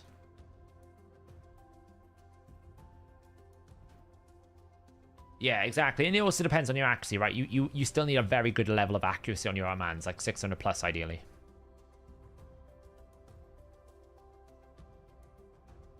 Well, the biggest problem, Bubba, is you have to book her. This might be risky. I might just be taking way too much damage here. Oh, we let me have Armans again. They let me have Armans. What is going on? This one's not so good, though, because we're only going to get, like, 4 buffs on the extension. So, like, I don't think my Armans is going to cut in this one. But my Shu Zhen's fast, so we might get lucky. You never know. You never know. Let's find out. Oh, not quite. Oh. You should have let me have Armans, like, you know. Goodbye. Reset? No, okay. Let's just punch this out.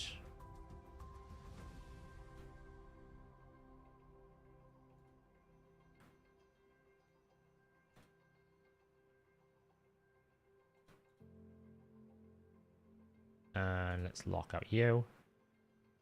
Okay, so that's got reaction. And now what we're just going to do is carefully take them out. The monkey's going to get the A2 treatment from Rhonda in a minute. Oh, no. Oh, no. Oh, oh, okay, well, that was a bit unfortunate. Well, let's just take her out. Well, his Proctor's unkillable. Yeah, sorry, mate. Rip. He probably should have banned the Armands. So, the 325 breakpoint basically means when Siffy uses her A2 with a 4-piece, especially with a 9-piece, you will gain enough turn meter that you will be able to intercept a speed-tuned team if the Siffy's at 400 speed, if you're at 325 to 330 speed on your Armands. That's why I like that breakpoint.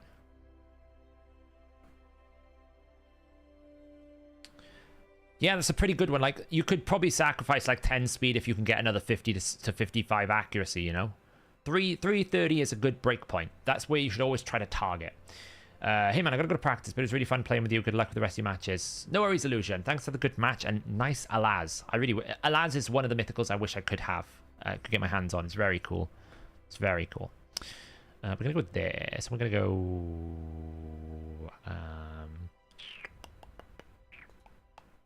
Who do we want to go?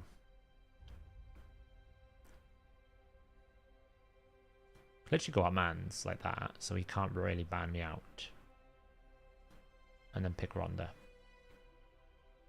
I have to say, I was very wrong about Rhonda in Arena.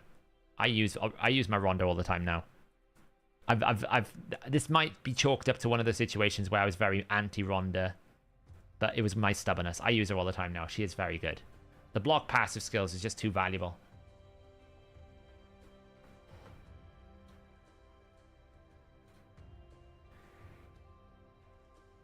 You know, I'm fine to admit when I'm wrong. Rhonda's in full damage. I think lethal cruel. No, UDK I'm never going to be wrong about. UDK is terrible. I knew it was going to ban my Shujan. That's annoying. Shujan, I didn't want. I wanted to keep the Shujan, not the Arbiter.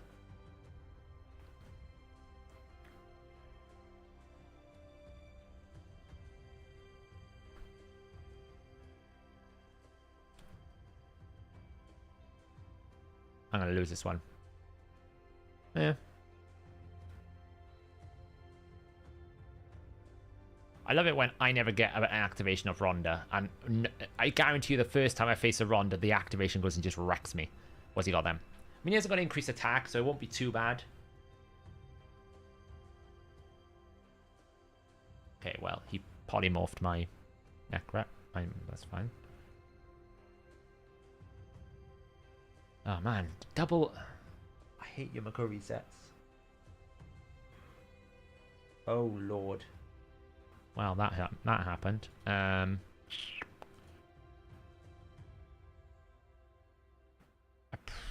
probably am okay. Can I get a turn? No. I can never get a turn.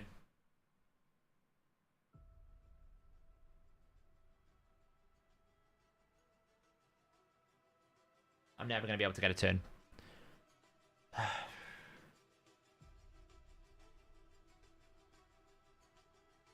Never getting a turn.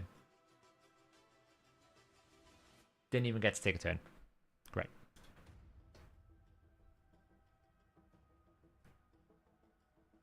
Oh, yeah.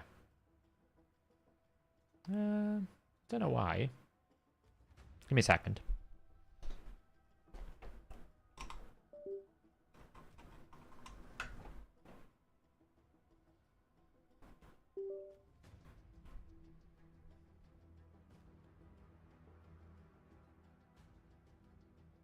Okay.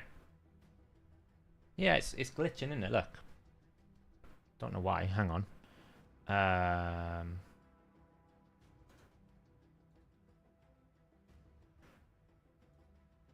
not really sure, to be honest. It's going to annoy me now that you've pointed this out to me. Like, it's glitching a little bit. Sometimes, but not all the times. We might have to endure it today. We might just have to endure it today. I don't know why it's glitching. I'd have to restart OBS, I think. But I don't really know what's causing it. Because it's not dropping frames. But it is actually quite bad, isn't it?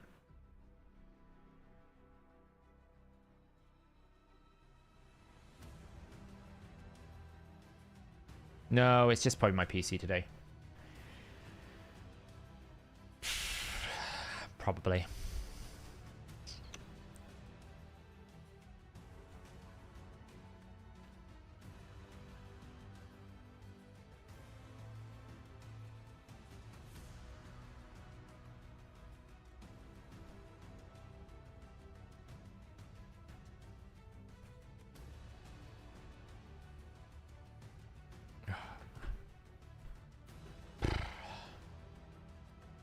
I can't ban the Siegfried either because he's got a man's.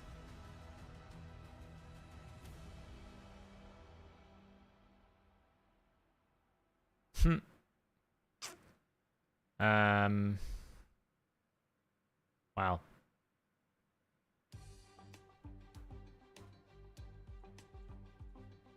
This one's going to be a loss. Basically, this one's going to be a loss.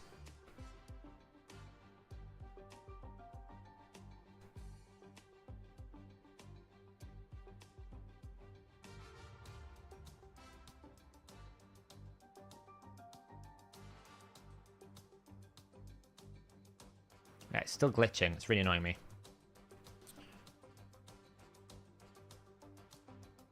I don't know if I can fix it.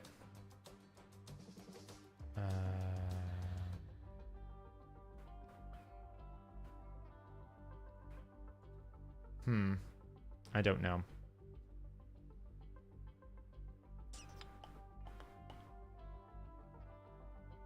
I don't know why people use the A2 on Siegfried. Just use the A3 and one-shot everyone. Surely that's the way to play. Are we ready for it? I'm gonna lose. I'm gonna lose. A3. Boom. Oh wait. I might live.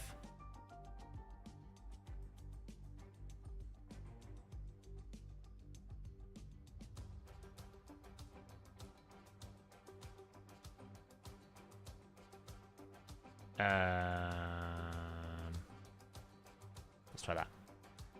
Well, Siffy died. We killed one. There's a small glimmer of hope.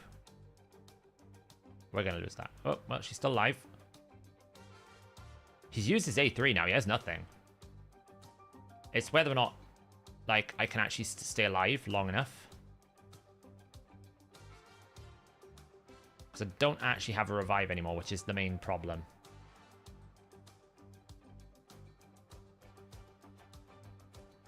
Because this Rotus is just going to cut through me before I get back to my revive. See? I've got no chance. I can't get back to my revive.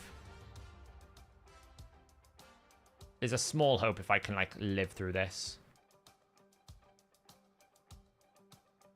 Yeah, see? I knew the moment that happened, I was going to lose. The moment I was in draft, I was going to lose. So... it was just a small hope. I'm glitching. I don't know why. It's really annoying. I might try and restart OBS very quickly and see if it works.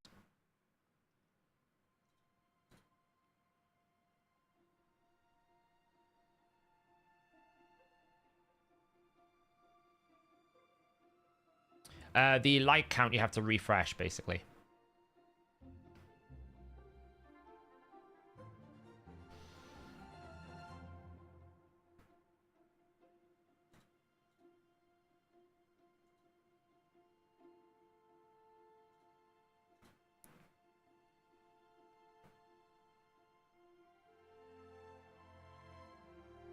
He's going to go bombs, so Mithral is my secret trick here.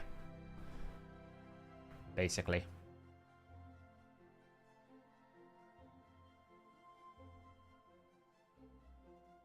What are you doing, cat? See, I knew he was going bombs, but it's fine. I got Mithrala, and I've also got Wukong. I probably need something a little bit more powerful. Garrel.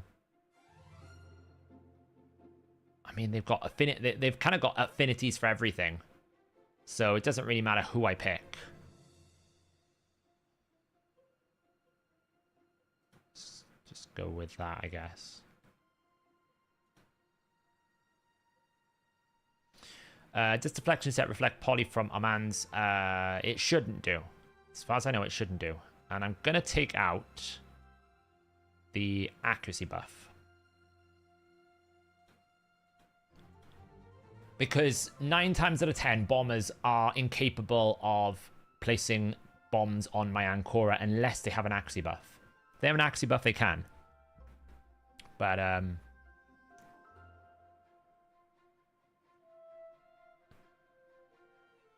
so he's going to sleep me, that's fine. This is going to be fine. And I'm always going to have this, see? So I could use my cleanse here, but they've still got another one to go. So I'm actually going to use this and use it the next rotation.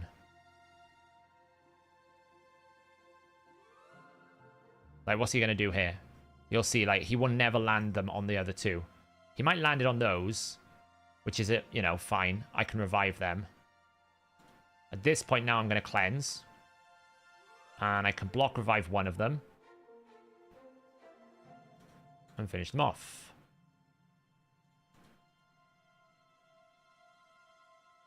There we go. That's the thing with the bomb teams. You win fast, you lose fast. Had I not seen it, like, I think he showed his hand too quickly picking Shazar. That told me he was definitely going bombs. I was like, I'll just pick a counter to the bombs. It's not a problem. You know, 50-50. Pretty decent win rate. We'll take it. We're climbing. We're nearly there. The Quintus, we're only, what? 339 points away from Quintus.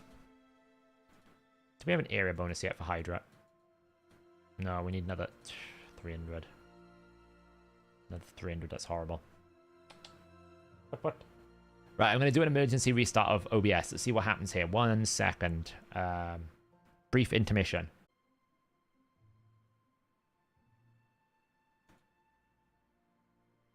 Okay, we're back. Let's see if this works.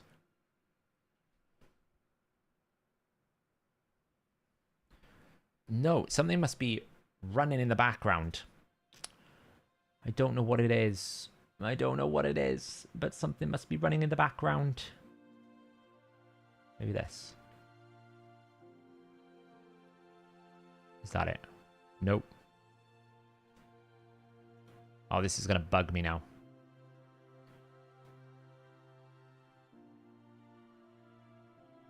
We just have a lot open. Maybe it's that. Nope. Let's just close you. Close you.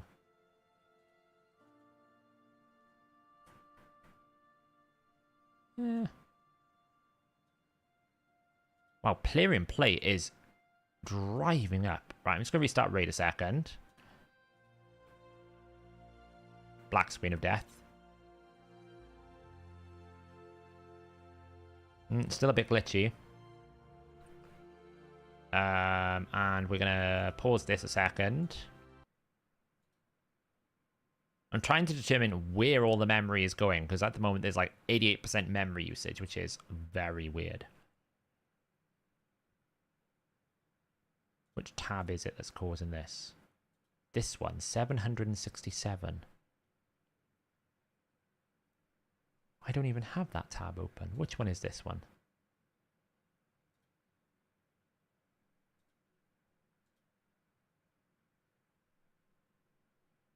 All right.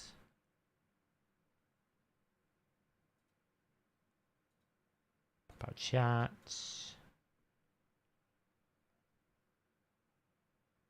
No, it's still a bit glitchy. It might just need a restart of the PC, but it's fine. It's fine. We'll carry on.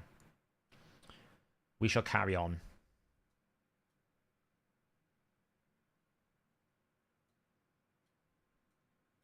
Yeah, I need to check the memory. I don't really know why it's saying it's using so much memory when this thing has got like 32 gigabytes of RAM. And for some reason, Chrome, like they're not really using a lot of memory, but it's using a lot. I don't really understand. Like Chrome, for example, is using 1,000 gigabytes of memory.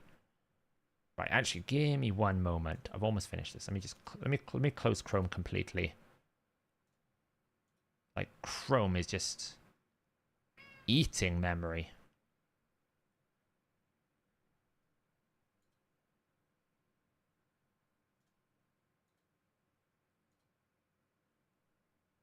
I mean, where is it getting all its memory usage from?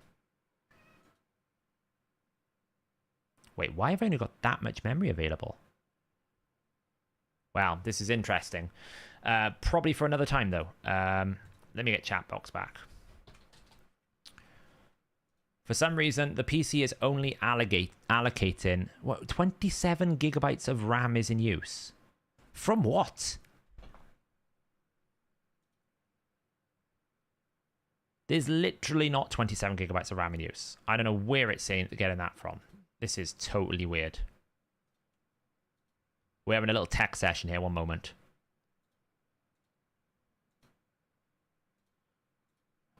Like, it's currently telling me that there's like 28 gigabytes of RAM in use, and I cannot see where it's using it. Cryptomine in the background. I don't know.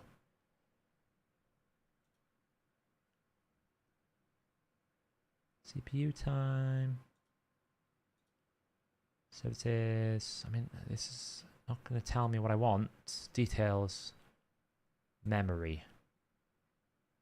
OBS is using a fair bit. But these are all like reasonably low numbers.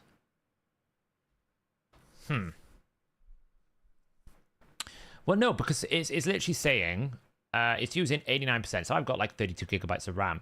It's currently using... Chrome is using 1 gigabyte. OBS is using 1 gigabyte. Player and Play using 1 gigabyte. To me, that's 3 gigabytes. So I'm like, where the hell is the 27 gigabytes being used? That's what I'm trying to currently figure out. Which is not helping me because it doesn't actually... It's not actually telling me this thing. So I'm kind of a bit confused. Let me go to the resource monitor here a second. Maybe that'll help me.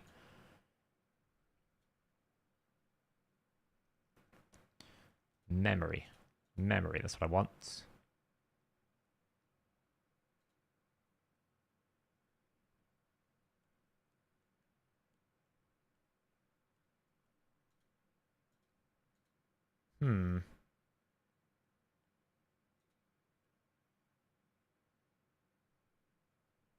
Well, it's observe. It's logging. Yeah, but they're only kilobytes. I don't really understand where it's getting. It's very confusing to me.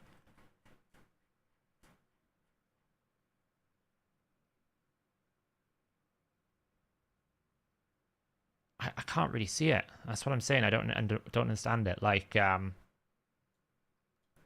show you guys. Tech support 101.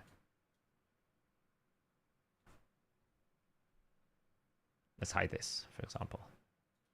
So, like, this is where I'm confused because it's quite clearly telling me we're using 28. Look at this, 90%. There's 28 gigabytes of RAM in use, but that process is not telling me that.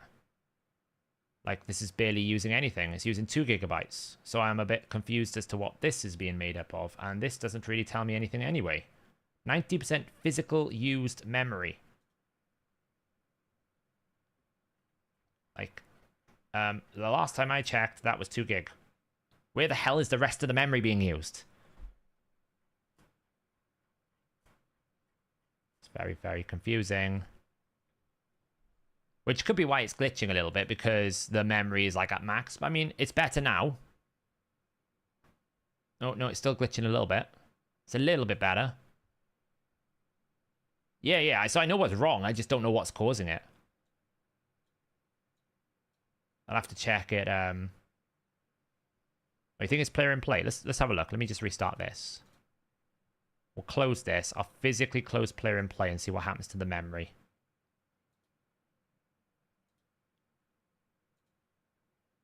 Right, player in play is gone.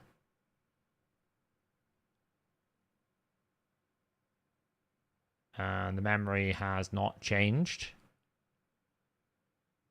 Oh, is it? No, it's still the same.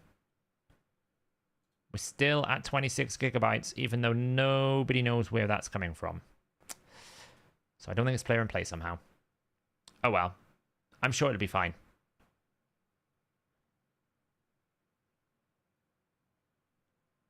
It's player in play mining it.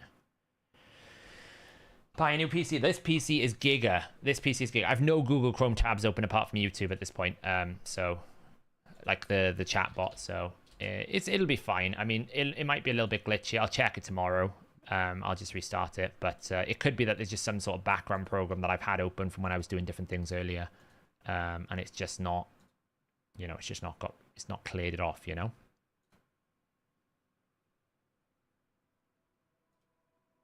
So.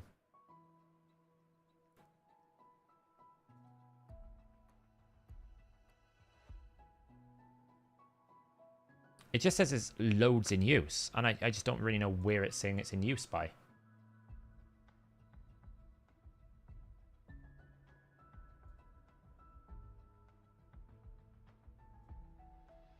Which is really confusing me. Because I have no idea what's using it.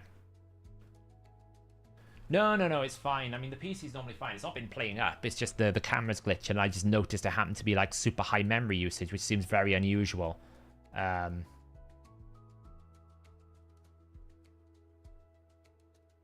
Yeah, the temps are fine. It's like 65. The temps are perfect, so that's not really a problem.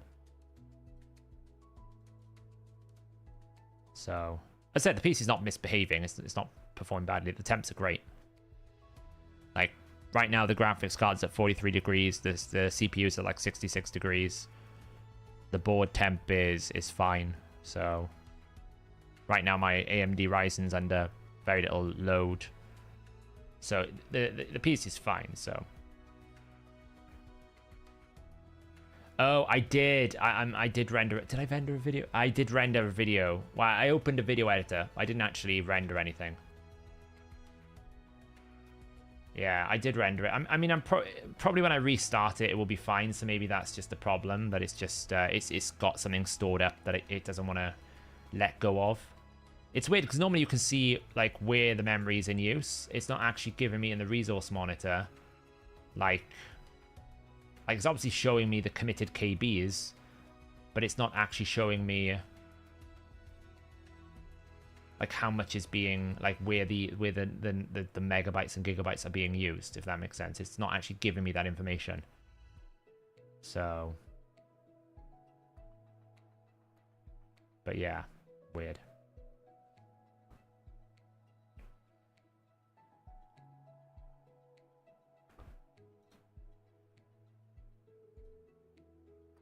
So, but I literally only have running at the moment OBS and the streaming software, so it's very strange. Anyway, should we have a look how nasty Sintranos is? Seeing as though we're just going to glitch a little bit, but it's fine. No, it's saying that there's 32 gigabytes available, Dennis. It's saying that 29 gigabytes is being used. So it's not like it's not detecting the availability. It's literally saying that 29 gigabytes is in use.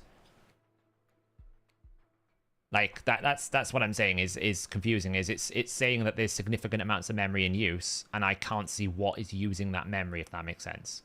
So that's why it's confusing me. So it's fine. Probably a PC restart will clear out whatever it is after stream, so...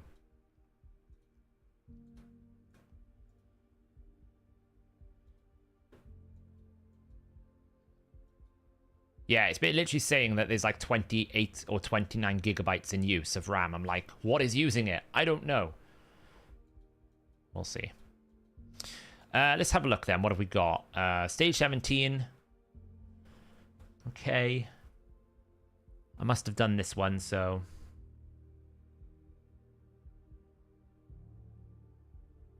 That one looks good. Stage 19. So you can tell which ones I've never done. Never done this one. This one's going back to the Morag. This one I could do, though, with Morag. It's not too bad. Attack. Royal Guard. Okay. Oh, not this one again. It should be okay, though. 21. Yeah, that's fine. Fine. Okay, so back to the Pythian rotation for that. What about 8? 8's okay. And 6. Oh, no. Oh, no, not this again. Oh. Why do they make these ones really hard? Hey, guys. Did you want to know which epics you want to empower? Here's a short list.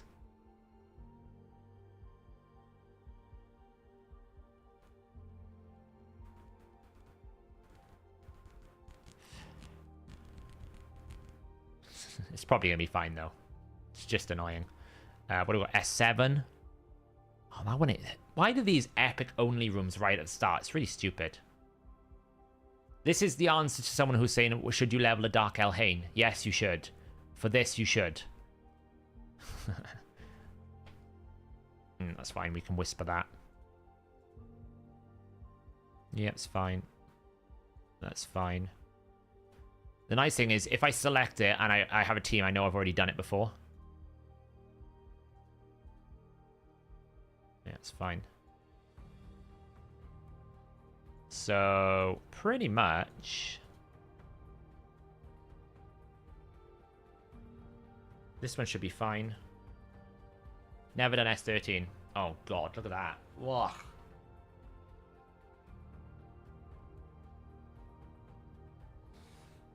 Vomitus. That is Vomitus. Grush got a bit of empowerment today. He's a +1. Yeah, that one's a bit horrible. S14. Oh, this is the double Zargala wave. Yeah, okay.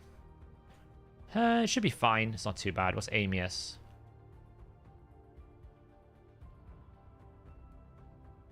Amius might be Garrel Smash this time. Or Rathalos one-shot. Should be fine. I guess. What's this one? It's okay. Yeah, I guess it's not too bad from what I'm looking at there. Like, there's some clearly annoying ones. Like, this is fine. You got Arbiter, you got Lysandra, really good. That's fine as well. The Agreth waves can be a bit annoying. Mistrider Dithey, and I think Grunch is going to be big here. Grunch, I remember this one. Grunch was huge for this one.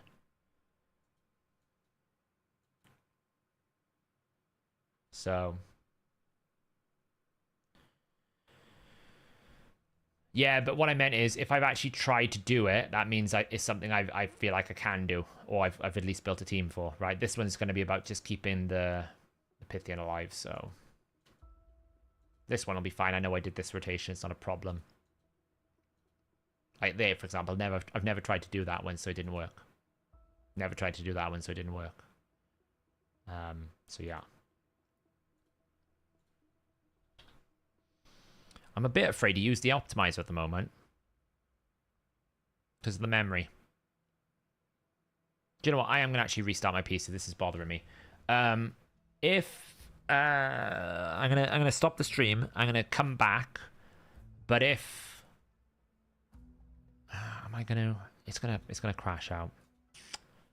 I was gonna do some optimization. No, it's random now, Louis. It's random. These are all random. So what it does is it will randomly pick each stage. So for example, Loey, when you go to like this stage, it's going to go pick one of the 5 at random, but not the one that I just had. So if you had rotation 4 today, you won't have rotation 4 next month. You might have rotation 1, 2, 3, or 5. But you won't then always have rotation 4 here. It's not going to pick it per rotation.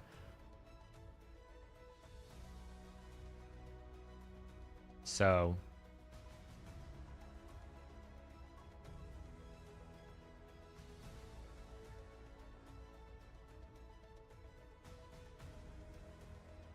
that's how it's going to work. which is a bit annoying. Have I done all my dailies? Let's find out.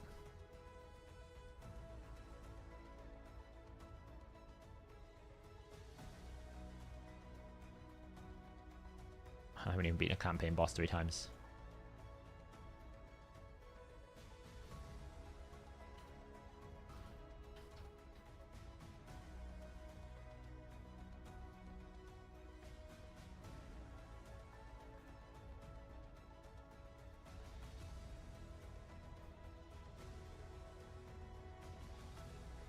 The Return of the King.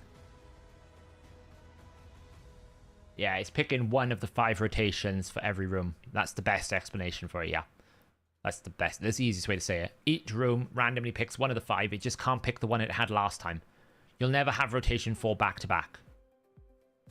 But it could be any of them, which is why the optimizer is going to struggle. I need to figure out a solution for that. So...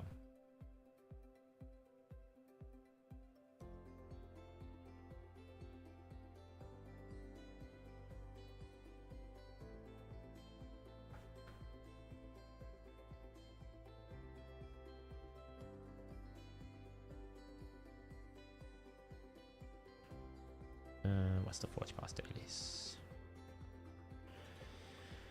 I haven't really looked into it, to be honest. I haven't summoned my Airstrid. I've heard a lot of noise about, you know, Airstrid's damage multipliers are really high or something crazy like that. I've not looked into it, so I need to figure out what the cause is. Oh, God.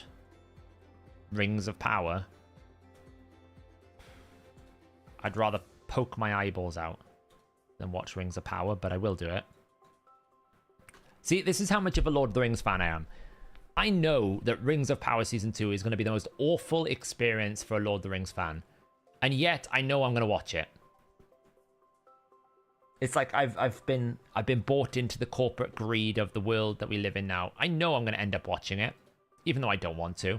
Even though I think it's going to be terrible. Even though I think it's going to, like, absolutely abuse the lore from upwards of, you know... I mean, at the moment, the entire Lord of the Rings books can't work, so I don't even know how we're going to get out of that one.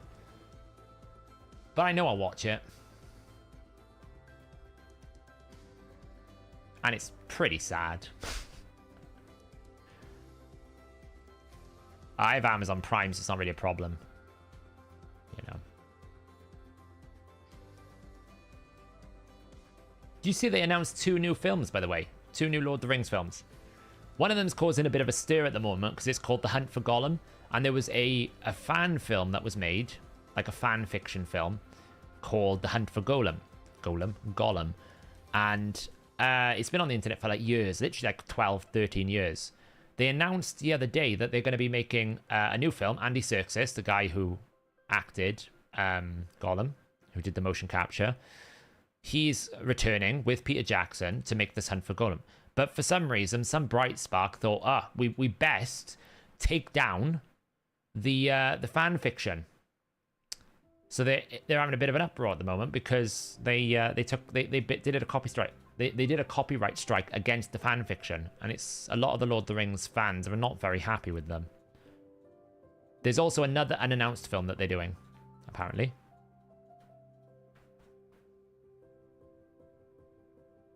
So. Any advice for clearing stage 21 of Lizardman? I can't figure out how to beat the true face stun boss. Do you have a... Ooh, let me have a look how I did it.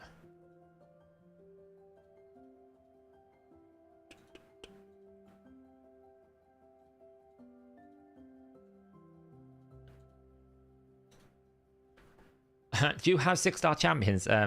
Pythian and Venomage is very key here. Because the Pythian can cleanse. That's what I would suggest. If you haven't got a Pythian, it could be quite hard. The other thing to do is build resistance. If you can't stop the debuffs, build resistance. So that you can resist the phase. So...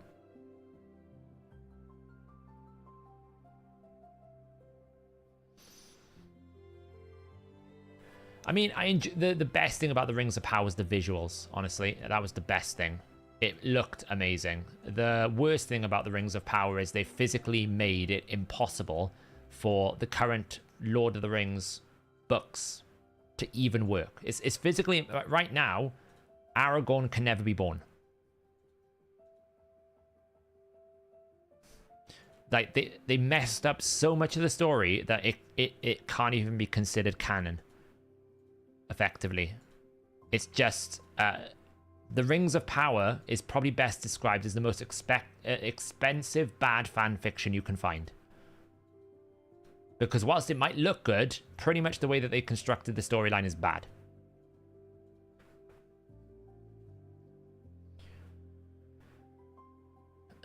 So, can you please talk to the other CC so they can talk more about the artifact storage space? Because player need to increase the max. Honestly, I do agree what you're saying, that there's not enough storage.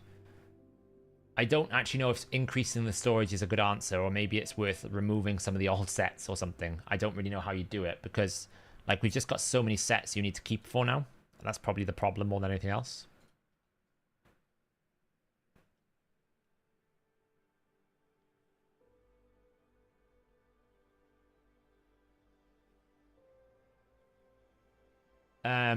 Well, it probably has been, Gareth, but because they want to use the film title, they've probably trademarked the Hunt for Gollum, and then they've obviously gone and claimed it.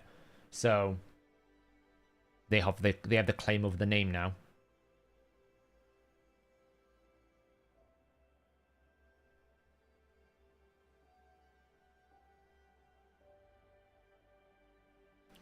Well, they had rights to some of it, Bods. They didn't have rights to the First Age, and they didn't have rights to the Silmarillion, and they didn't have rights to some of the other things, but they did have some of the references to it.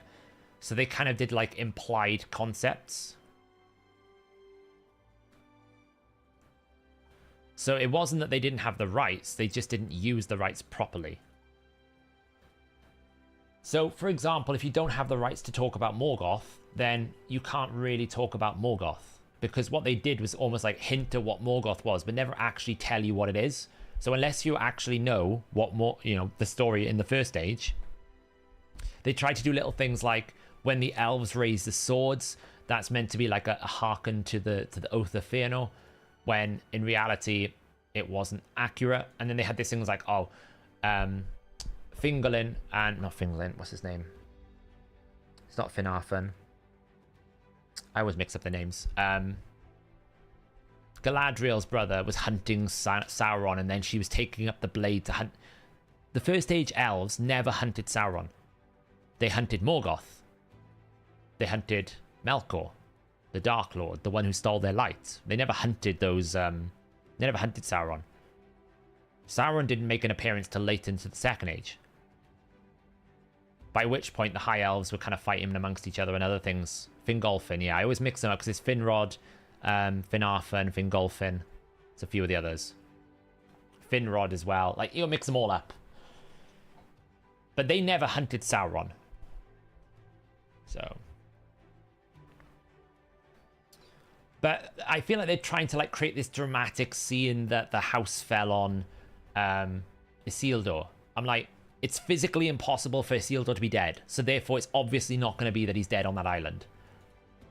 Like, it's physically impossible for that to be a reality. Because the entirety of the Lord of the Rings, like, he's the king of one of the kingdoms of Gondor.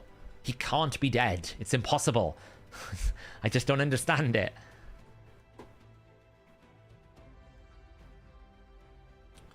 Well, no, because they gave him rights to enough of the story. What I'm suggesting is they tried to basically make the story without the rights when they shouldn't have. And also, one of my main complaints about the Rings of Power is it felt so small. Like, apparently we were saving the Southlands and it was like one tiny little village.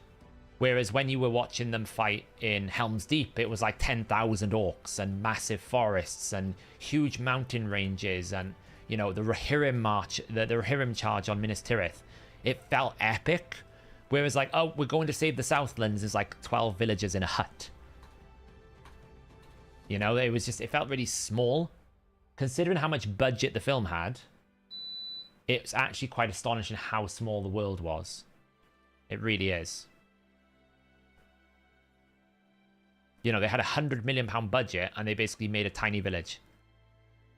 Also, if you actually think closely about it, half the storylines don't even matter. Gandalf, who apparently is the old man, should never be in this world at the moment. The Balrog doesn't wake up in the Second Age, it wakes up in the Third Age. Like, the list goes on about how disastrous they are against the law. It really is. It looks pretty. They messed up the forging of the Rings of Power. Like, it doesn't make sense. Like, they've messed up the rings of the forging process. Because they forged the Elven rings and then discovered Sauron forged them. I was like, well, why would you ever forge anything else? That's not the order it went in. He forged the dwarf, the men, then the elves figured out something was going on and forged the elven rings in secret, and then Sauron forged the rings of power, the ring of power, you know, the one ring, realized he couldn't see the elven rings, then went and attacked Eregion, destroyed Eregion in trying to return the rings, and then slowly, that's what his war was about. Trying to regather the rings because he realized he had been deceived and he didn't have the power that he wanted. But essentially now they fought the way that the story is in the Rings of Power. You forged the Elven rings. Oh my god, we've discovered it's Sauron, but we didn't forge the other rings. So how do you create the ring wraiths? Because you wouldn't forge the Rings of Power for the men, and the men need the rings in order to become the ring wraiths. So now there's no ring wraiths. So we've got no ring wraiths. We've got no dwarven rings, which means that Thorin Oakenshield's father doesn't go to the dungeons of Dol Guldur, and doesn't, like, all that storyline doesn't happen. It's just like the whole thing just keeps falling apart.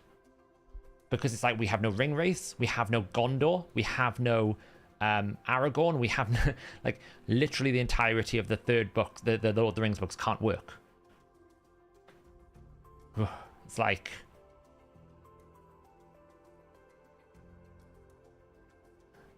I'm fine with some literary, like, adjustments. You know, a lot of like Tolkien diehards were super critical of Peter Jackson for not including Tom Bombadil, but I kind of see why he didn't, because he basically said that although Tom Bombadil interacts with Frodo in the Barrow Downs, he physically doesn't actually cause a connection to the story, which is Frodo takes the ring to the mountain. So he cut that bit for the sake of, like, making a film, because he felt like the Tom Bombadil wasn't as important, and trying to spend time explaining who Tom Bombadil is wouldn't be very good, valuable screen time. So you can kind of get it. At least he didn't try to put some bad version of Tom Bombadil. He was just like, I'm going to exclude Tom Bombadil because I think, you know, it's too complicated. Get it. But he got a lot of flack for that. But the Rings of Power, I'm like... They also really struggled with time compression. Because technically, this might shock you, the Rings of Power were created 1,000 years before Isildur was born. 1,000 years. Yeah, we're forging them at the same time as all of the Númenóreans are in conflict. Because they've obviously done a lot of time compression. It doesn't really work. So... I want to trade my dupe epics for tokens to buy another champ. Why can't I? I don't know, Adev. It's a bit like the same thing I was thinking, which was, okay, we've got epic empowerment. Why can't we have rare empowerment? I don't see why not. Yeah, actually, it's very much the Star Citizen. That's a good point, that. It feels like the Rings of Power is the Star Citizen of the film world, where for some reason it's generated like £1 billion, but nobody actually knows where that money went and what it went into. Because if you really think about it, the whole Southlands becoming Mordor, you could literally remove the male guy, the kid and the woman and the elves completely out of the story, and the outcome would never have changed. They were absolutely irrelevant to the storyline. They had nothing to do with it. They added no value.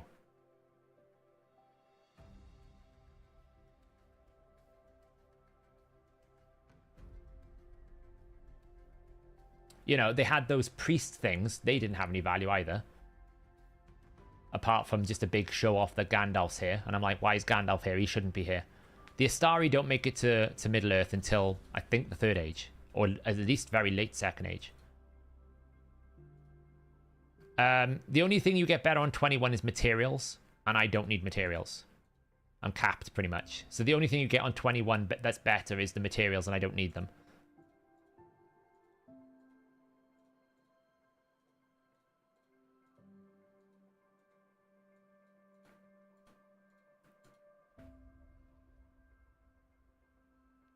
Trying to find a new team for Hydra on the optimizer, says new team found. Yeah, we've been having some problems with team suggestions. The server behind the scenes is intermittent. If you give it 5 minutes, Philip, and refresh it, it should find some teams for you. We thought we had a fix today, but it doesn't seem to be working as we'd hoped, so... Yeah, I did all 3 factions. Any advice on Nether Spider hard 70? No heal reduction champs except for Vizier. Hamza, do you have a Paragon? Hamza, do you have a Paragon? I'll show you my masteries now.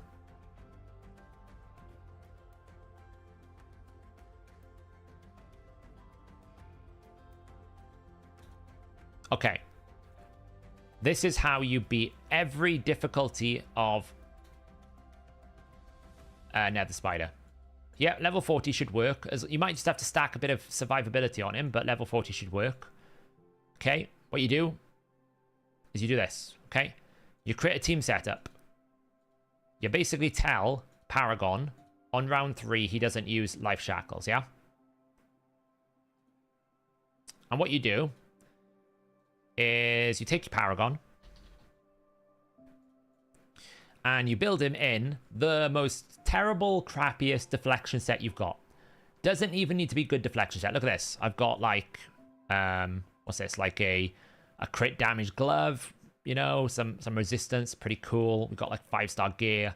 We've got like a, you know, a decent shield, I guess. We got some speed boots. Speed is probably important, but you can have that on any piece. Like literally the worst gear possible. Like his stats are terrible. He's got 204 speed. He's got 3.5k defense, 45k HP. A lot of this is coming from the blessing. The goal is he needs to just survive the first hit. So what we do is we put a team in here. So I've got Vlad for just killing the waves, just something to get me to the queen. And I've got Ancora. The reason why I've got Ancora is she's providing a bolster shield. Okay, I just need something to get me to the wave. And what you do is you come in here and you just go kill this wave. Okay, we've got a bit unlucky there.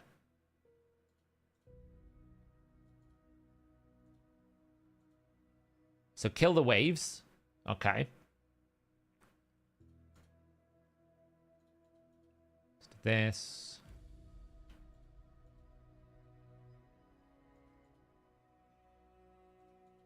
So eventually we'll kill it. Why they put these most annoying champions on these waves, I don't know. Once you get to this position, you let the boss do its thing. You're like, oh, that's pretty awful. And now all we're doing is we're waiting. And what you need to do is put unkillable on Paragon. Wait for everyone to die. Which is what we're doing here now. I'm just waiting for everyone to die.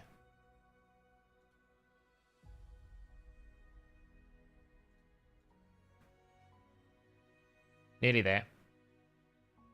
It works on every difficulty of Nether Spider. Hard, normal, you name it. Just gonna wait for my team to die.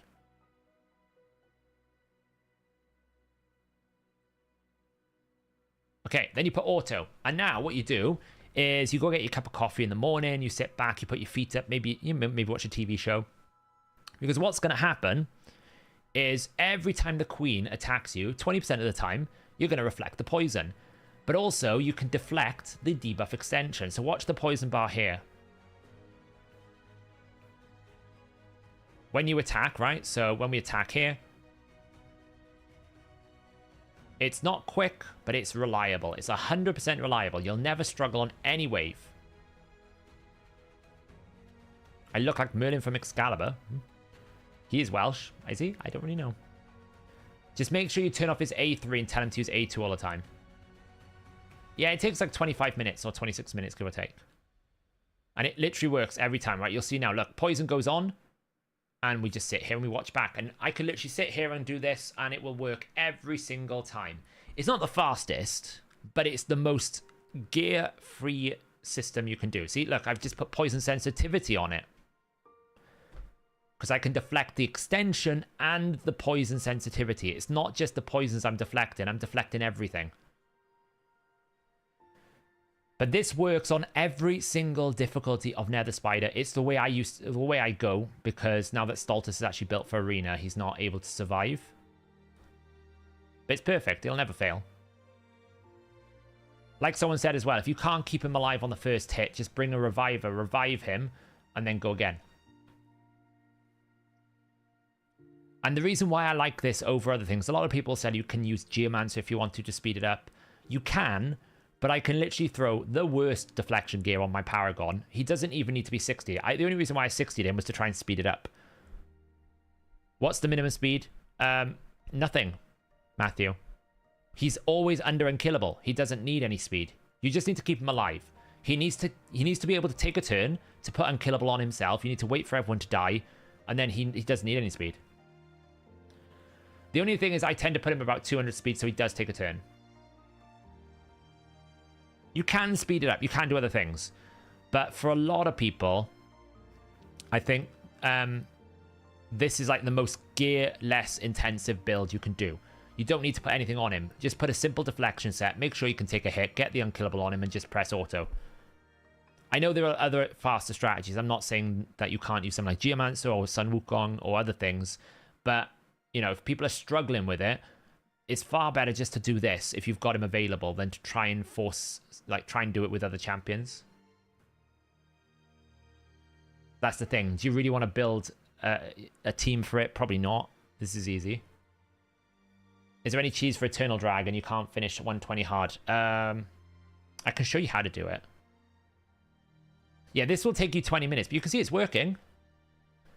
Like, if you want to, you can take your Paragon up to 60 and then put War Master to try and speed it up a little bit. You can see I'm getting a few War Master procs from time to time. It'll speed up a little bit. Be careful with Phantom Touch, by the way. Do not put Phantom Touch on it. Putting Phantom Touch on this will cause this to fail, because what happens is the Phantom Touch can proc when you counterattack on the Spiderlings, and the Spiderlings will then think counter the Phantom Touch is an attack, and it will heal the Queen. So you can actually trigger the counterattack. So do not put Phantom Touch on it. Very bad idea. Would it be quicker 2 Paragons? It depends on how they treat the unkillable. It's probably not. But this will only take you, like in a deflection set, this will only take you about 20 minutes. Honestly, it won't take long at all. And it's so cheap. Yeah, War Master's fine. War Master won't trigger the counterattack. It's just Phantom Touch. Phantom Touch is not considered a hit for some reason, so it triggers the counterattack. But War Master's fine.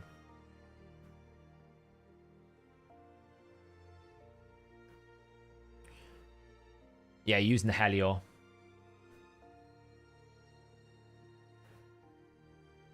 Yeah, but not everyone can do that Elixium, and not everyone has Wukong. So, like, that's what I'm saying. I'm guessing Hamza doesn't have those options. And this is why whenever anyone asks me, how do I beat Agreth? I know everyone pretty much at some point has a Paragon.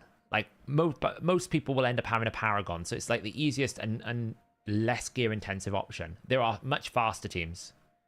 But this just works. You know? It just depends what people have. If you're late game or early mid game, you know, if you're sort of like end of mid game, early late game to late game, you might have a team that can just one shot it. But for a lot of people that you don't have those options and you're limited on gear and stats and everything, this is just an easy way to beat some of these hard stages without having to fight the system, and it's cheap. It's really cheap, you know?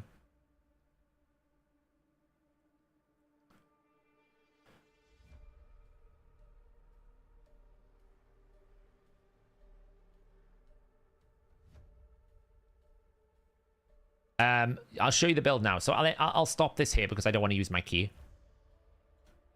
The build is pretty straightforward. You just need to put him in a 4-piece deflection set. Put him in a 4-piece deflection set and make sure you can survive one hit. And then you put this on you need to book this naturally. And then literally just make it so that he can survive. Wait for everyone in the team to die and then just put it on A2. Like, the stats are really, like, nothing. Like, it's, as I said, it's a really, really, like, He's got basic gear. I've put him in War Master. I tried to speed up the process. You don't have to. I used to do it at level 50 just fine. Very weak stats. Very weak stats. Certainly for my level of account, right? You might look at it and go, 3,500 defense, that's really high. It doesn't need that much, honestly. This is overkill for what you need. Don't even need Axio Resistance either.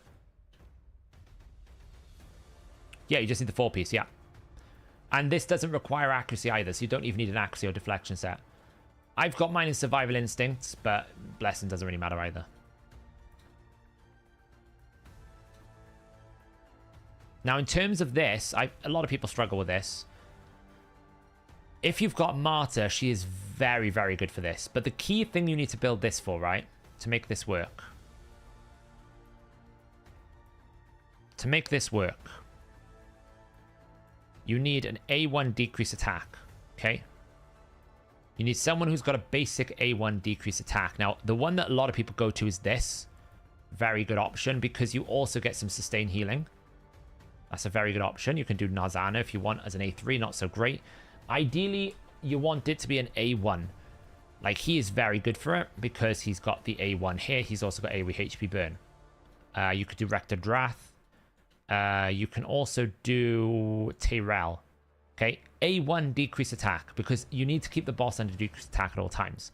And then your goal is to kill the priest. You have to kill the priest. That is the goal. So once you've got your A1 decrease attacks, like for example, I can build a team here and I can go and say, I'm going to use this. Okay, I'm going to use my Tyrell. Great. There's my A1 decrease attack. Then I need something with like a decreased defense. So maybe I can bring something like Misrider Dithey, okay? And then I need some healing.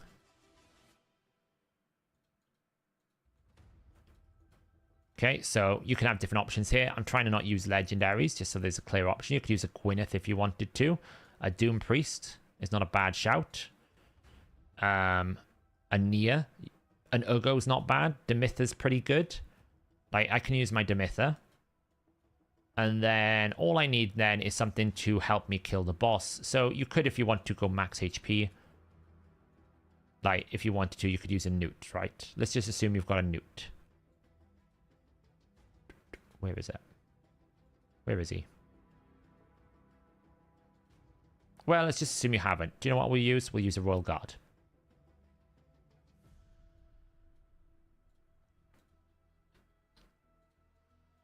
Okay. We'll use this team. You get it from the Forge.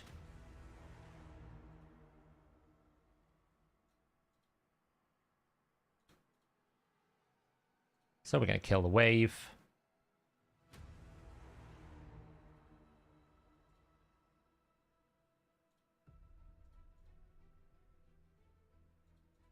Now, there's two ways you can deal with the start. If you want to make sure something absolutely happens, like a counterattack or something of that nature, then you can build your champion to be 251 speed or higher, so you go before the boss. So like here, for example, I'm before the boss, so I could just do this if I wanted to block damage. I'll lose my abilities, right? Not great. Not ideal. So now we need to kill the priest. When you kill the priest, you reset your abilities. I should have A1 the boss, so that was a mistake. Okay, Royal Guard's pretty good. Decreased defense. Get all my abilities back. Now that I've got my abilities back, what I'm going to do is I'm going to take out the other guy. We're going to extend the buffs and heal up. Drop decreased defense. We might actually lose this one because I made a mistake because I should have A1'd. I made a mistake because I should have A1'd. This is why I said you always need decreased attack on the boss, by the way. That's what happens when you don't have decreased attack on the boss.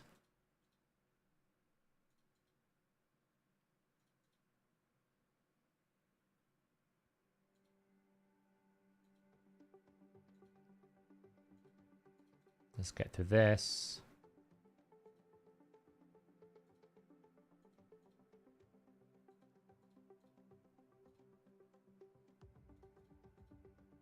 Like this. Okay, so again, we can do this so we don't take damage.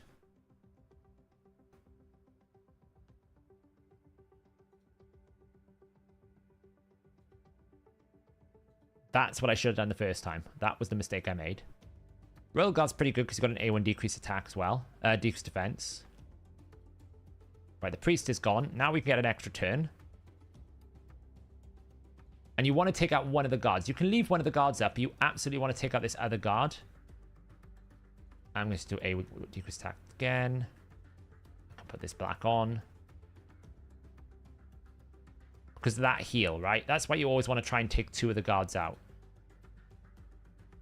So at this point, we can leave that guard up. It's not really a problem.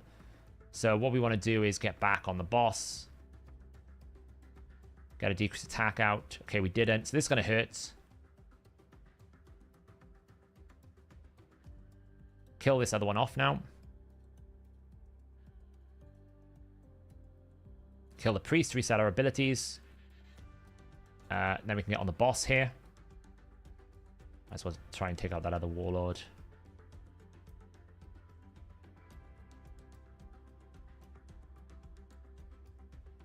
Ugh, that was nasty. So I need more healing, basically. That's the only downside here. If you can get a decreased speed on the boss, that's also very useful.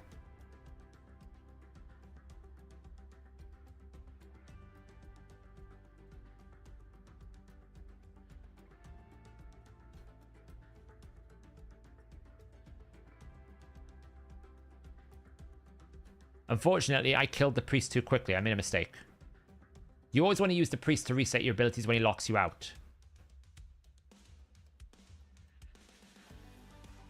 I need to slow him down. Oh yeah, he's a dragon. He's not decreased speed, right? Yeah, you're right. Oh, mind you, my I don't think my royal guard has gear. Let me change the royal guard out. Let me put this in, this in, this in, this. Let me get some better healing.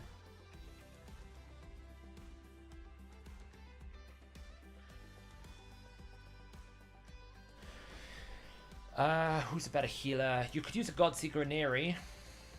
That's not a bad healer.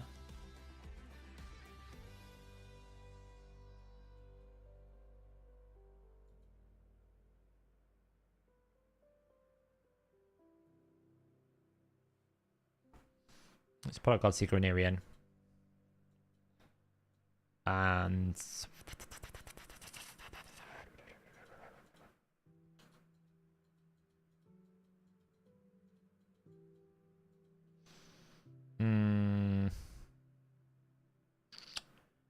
let's bring Lydia. Right, I'm going to assume you might have Lydia.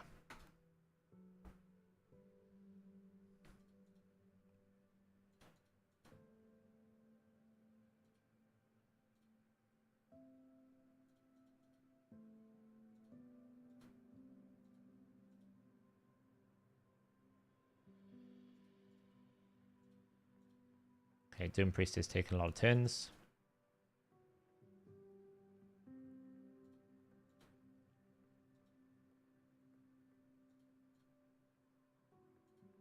Right, he's decided he wants to do one of his runs. Okay.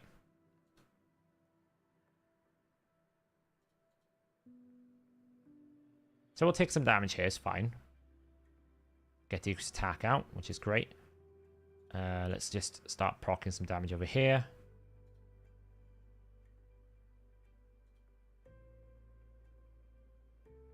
Ugh.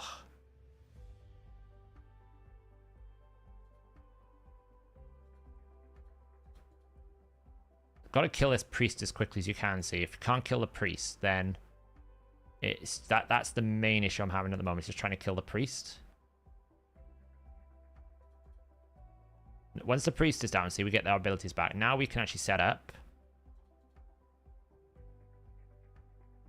Get some Duke's attack out. No, of course we didn't get Duke's attack. Man.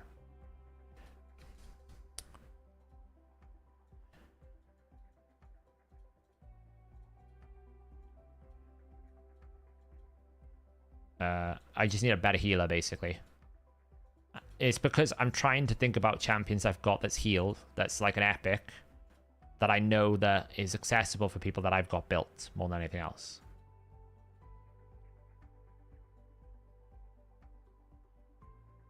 Let's just try Demether again with Lydia.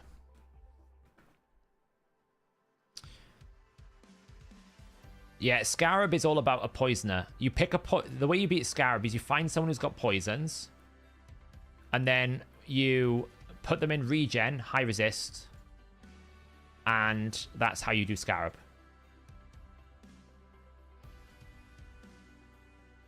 Someone like a Richtoff the Bold, Erost, Vergis can do it as well. If you do poisons, you can kill it very quickly.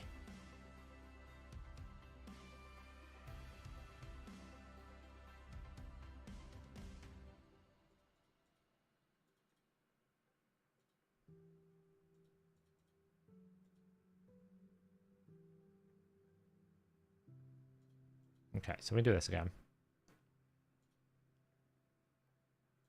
Of course, we're going to take extra turns, but it's fine.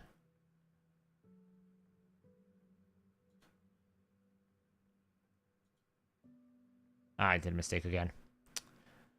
That's twice I've done that mistake.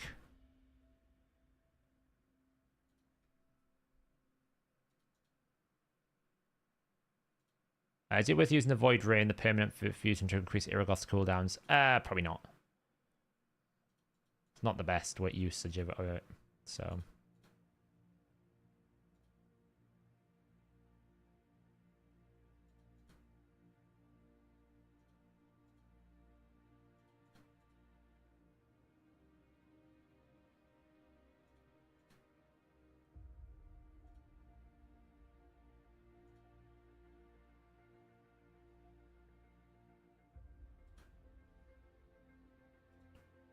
Nice Duke's attack.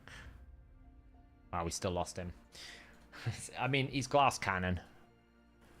You know, that's you have to build tanky, really. You absolutely have to, and I'm trying to do it with like a glass cannon build because like look, he's got no defense at all. Like he's got literally no defense in Doom Tower, so you would obviously build a bit more of a tankier option. So like we would go Lydia, we would go this, we would go that. Someone with better healing.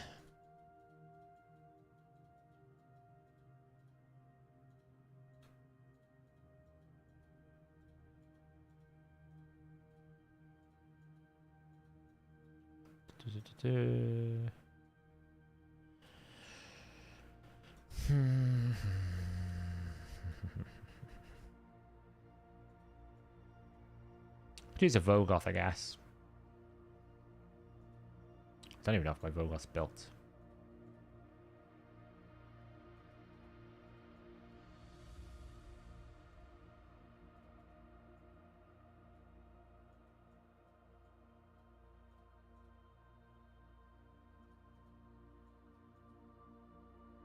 Something like that, and then... You know, even if you use something like Rathalos... It depends on how long you've been playing, right? Maybe you could even use something like a Rathalos.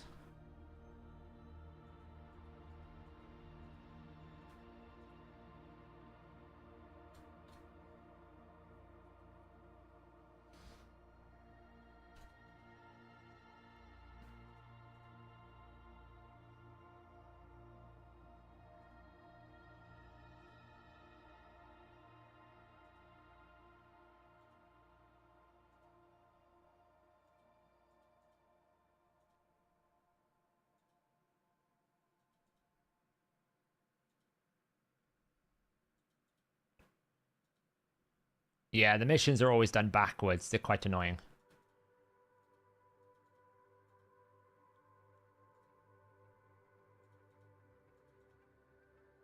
By the way, guys, who is excited for Eurovision tomorrow? All you Europeans, maybe some Americans, maybe you're really into it. Eurovision Song Contest is tomorrow. It's really fun. I love the Eurovision Song Contest. It's great. It's really cool. Ugh. Attack. See, the problem is you'd need to build very specifically for it, and I just don't have people built properly for it.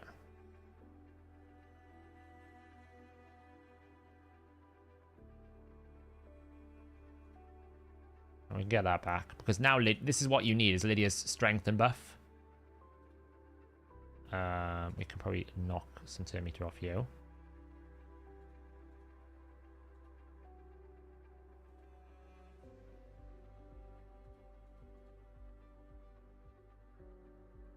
So, I mean, it's just... It takes too long to get going. I probably have to speed up Lydia.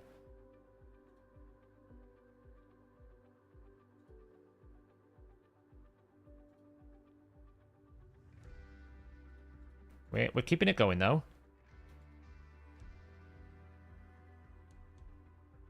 The dynamic trio.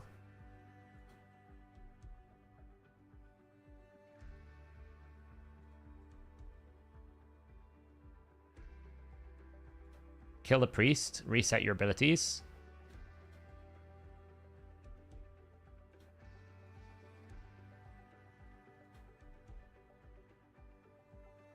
Oh, I lost my thing. That sucks. It's probably helpful to have an AoE one, but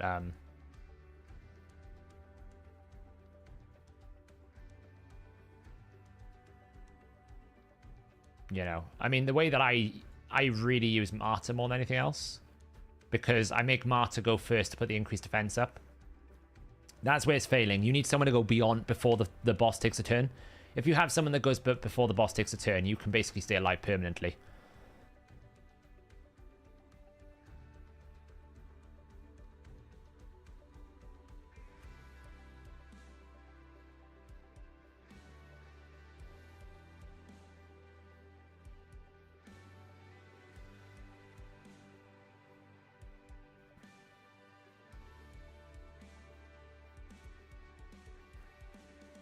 But it is hard, but it should be, right? Iragoth is actually, I think, one of the hardest Doom Tower bosses, if not probably the hardest Doom Tower boss. Because you can't really solo it, you can't really cheese it, you have to have good, well-built teams to do it. You can solo Bommel, for example. Dark Fae is basically a turn meter game. As long as you have good turn meter, you can beat it with a good speed turn. Borgoth, as long as you have a poison and regen, you can beat it. You can cheese Agreth. Sorath is quite hard to get a burner, but you can beat it with Drexar, which a lot of people get for free. Iragoth's the hard one, in my opinion. Iragoth is the hard one.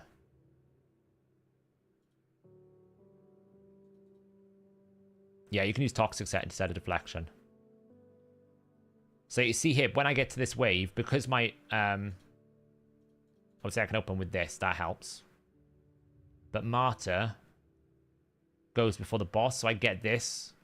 And this is where this becomes it. Like, you can see I take no damage. And the counterattack is super valuable.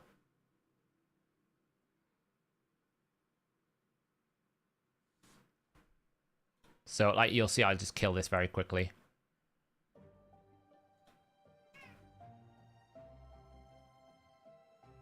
A1. Reset, back to max HP. Newt's kind of a very big cheat code.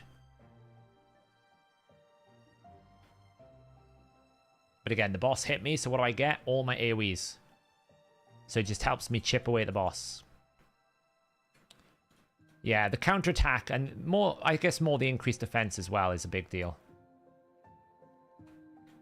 It does help as well that Whisper is absolutely, like, destroying them. Look at this. Like, what? She's just going to annihilate it, so... Surprised she didn't kill that, actually. It's dead now. So... Yeah. This is the concept. The problem is I can't really show because all of the champions that are epic for my account, they're not built at the moment.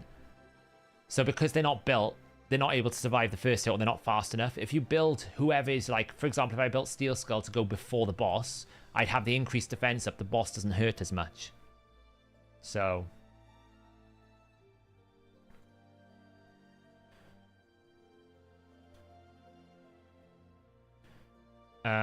when is the Hydra key on my mission?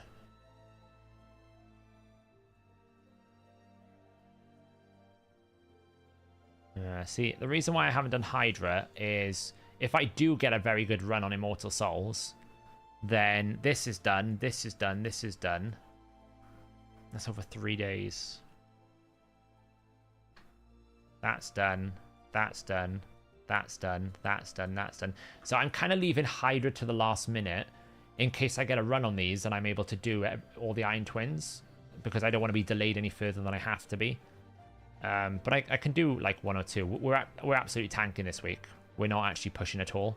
These teams are too big. So, you know, at best, it's basically taking my Nightmare team. And I can just easily do just my top T. So...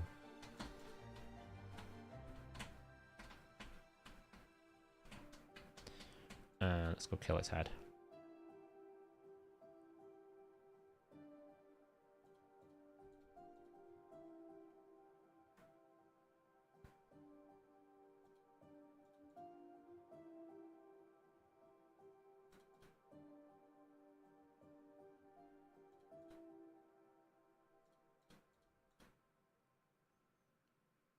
Garrel smash.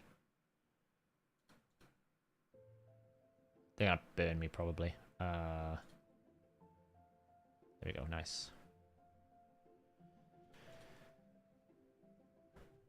Garrel's in smash mode.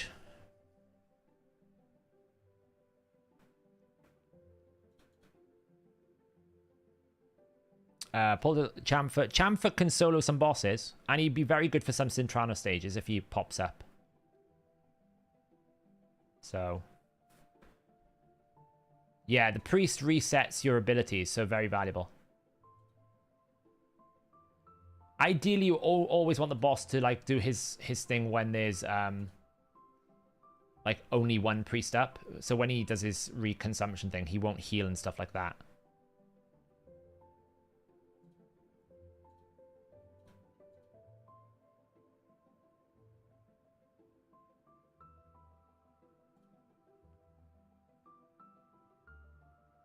This team is all about, like, getting rid of this Torment head as quickly as I can.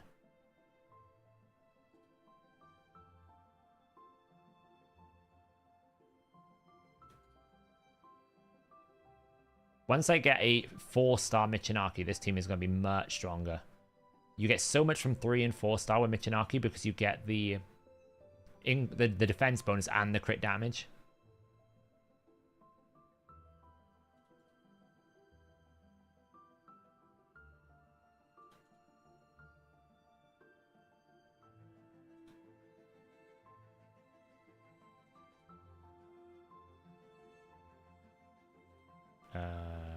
Hit this.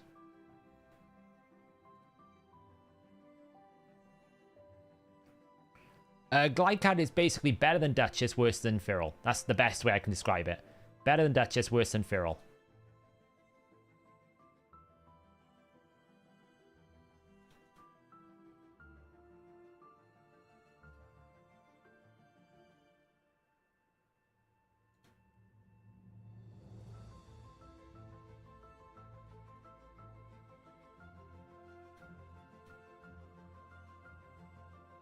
Three down. I need decreased defense from Lydia, ideally.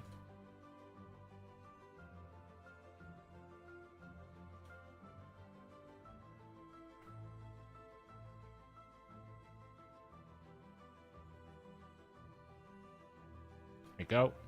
Okay, now we can get some good smashing going. 300Ks. Are you ready for it? Any moment now, the Garrel smash is coming. Here it is. Let's slow it down. 25 million into... Boom! 32 million. It's a 7 million Garrel smash.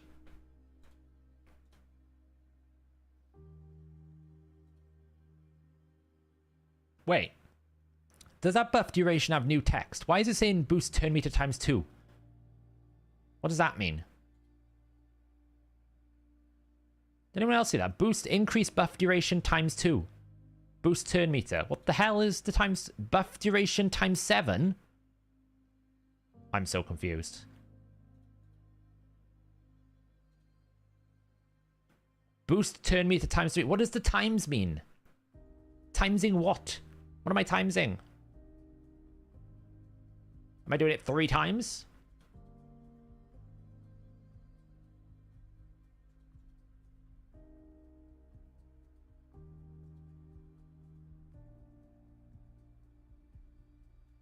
Okay, Garrel just got angry.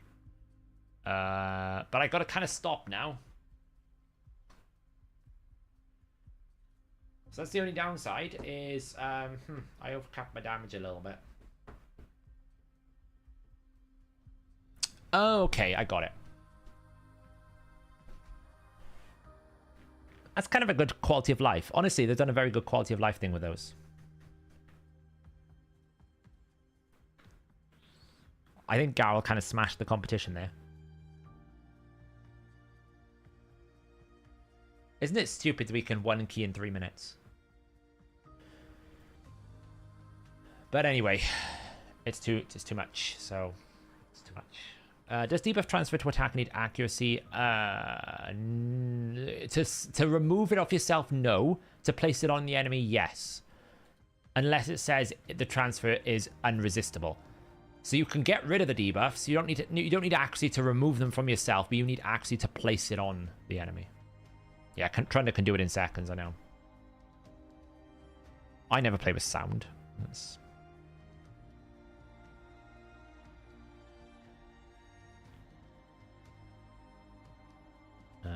oh, some this.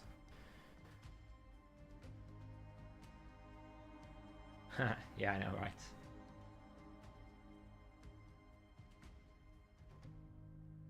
Yeah, because I need to keep my damage as low as possible, and it's if you think about it, I did 14 million more than I needed to. That's 14 times 4, so that's an extra 56 million I'm adding to the Hydra Clash that doesn't need to be there. We're trying to basically lower our points as low as possible. You're new to the game and you have a question. Welcome to the game. For example, Venom Mage, after booking, has a 100% chance of landing his debuff. So does he need accuracy to land his debuff? Yes. So the way that it works, Nitesh, is when it says it has a 100% chance, it is saying it's got a 100% chance assuming that you beat the enemy's resistance. The only time you ever need to worry about not needing resistance or accuracy is if the skill specifically says... either says this is guaranteed or this can't be resisted. If it says those two phrases, this is guaranteed, this can't be resisted, then you no longer need accuracy, right? That basically means that it'll always land. The 100% is simply there to tell you it's going to happen every single time, so long as you pass the accuracy check. But there's also another rule in the game, Nitesh, that you probably don't know about because it's not mentioned anywhere. You always have a 3% chance that an ability will happen without accuracy. You also always have a 3% chance that your ability will resist all the time.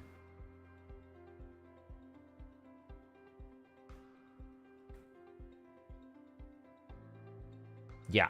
So there's always a 3% chance you could resist, unless, as I said, you know, for example, like Galathid does this, right?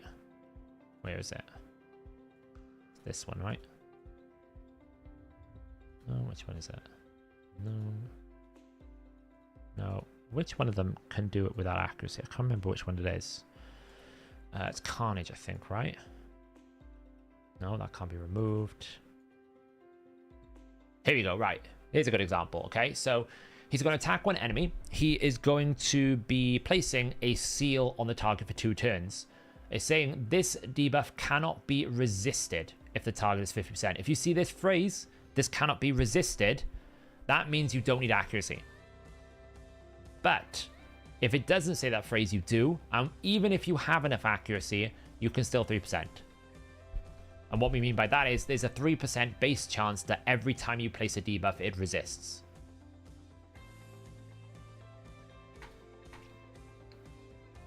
It sounds complicated. You'll get it pretty quickly after playing the game for about a week. You'll figure it out, you know?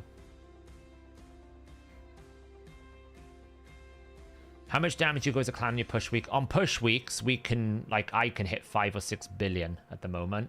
On tank weeks, we cap it at 300, so people can't go above that. Yeah, Baron has a guaranteed. You don't know how we do much damage. My trend is in all damage master and decrease defense and reads 3 million on her only 2. I can show you how Trender works.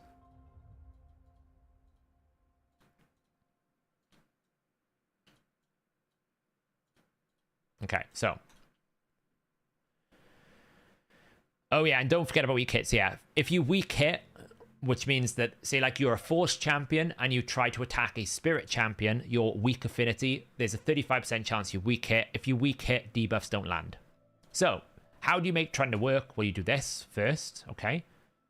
We're going to speed her up. Then we're just going to basically take a turn. Then we are going to take a turn here. Then we're going to place poisons. So this is giving me a 22.5 plus 12% bonus damage. So that's what? 34.5% bonus damage. Decreased defense, weaken. Hex out as well. You need to have Hex. Give an extra turn. And then I'm going to pick on, say, the head of Wrath. And we're going to go boom. Okay, so we've killed the head. Now we reset. Reset. Boom, boom. Slow it down again. Decrease defense, weaken. Get some Hex out again. A1. A1. A1. Because I need her to take one more turn. A3. We wait. We're now going to give her an extra turn. And what do? I target their head. That's the strongest decapitated one. I slow it down. And there we go. Boom. This is really poor rotation, though, because we're weak hitting a lot. And then we go again. So what do? We reset. Boom, boom. Slow them down. We reset. Decrease defense, weaken again. Hex is very important to do this. We're not ready to give her an extra turn yet. A1. Poison's out. This. Just hitting the head. It's fine. Okay. And then we give her an extra turn. What do again? We hit the same head we just hit. Ready for it. 3, 2, 1. Boom. And that is how you do 100 million damage.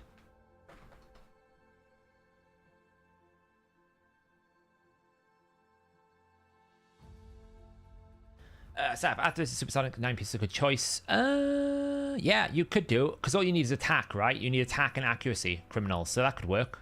You don't really need anything else. That's on hard, yeah. So how you do that? Trunda's damage is important. She's in Savage with Helm Smasher, right? So I want Helm Smasher and I want Savage. And then I just build her with lots and lots and lots of damage. Area bonuses, crit damage, right? This is the build I've got her in. She's slow because I got her in Shuzhen. You can put her a bit faster with Arbiter. It'd be the same thing. 8.4k attack, 340%, 9%. I've got her with 70% crit rate because it's the only place I use her. And Shuzhen gives a crit rate buff. So therefore, I get her to 100% crit rate. You do that. And then the support crew, which is Emic. I've got them in the same build. Which is 4-piece Merciless, 4-piece Reflex, and I've also got a Refresh piece, and I normally put Cycle of Magic. As fast as I could want to get him, I've got him in a fast build. Same thing for Painkeeper. Painkeeper's in exactly the same build. 4-piece Merciless, 4-piece Refresh, Reflex, 1-piece Refresh. I don't think I got Cycle of Magic just because I've got Cycle of Violence instead. And again, how fast can I get her? 259 speed is what I've aimed for. Cool. 259% crit damage. I don't really know why. Probably just because I've got crit damage gloves. These all roll independently, so you can have a Merciless proc and a Reflex proc and a Refresh proc every single time. The way it works out is you've got a 60% chance that you gain at least one skill cooldown every single time you take a turn with this setup. At least one skill turn. You can sometimes get 2, but it's normally 1. Shuzhen is built fast for my arena team, and then Venus is just in a cursed set. Hex is incredibly important. Very important you have cursed. She's just built 245. And I think I also have then Gurptup. Gurptup's a weak link at the moment. I need to rebuild him. I'm just waiting for a better build.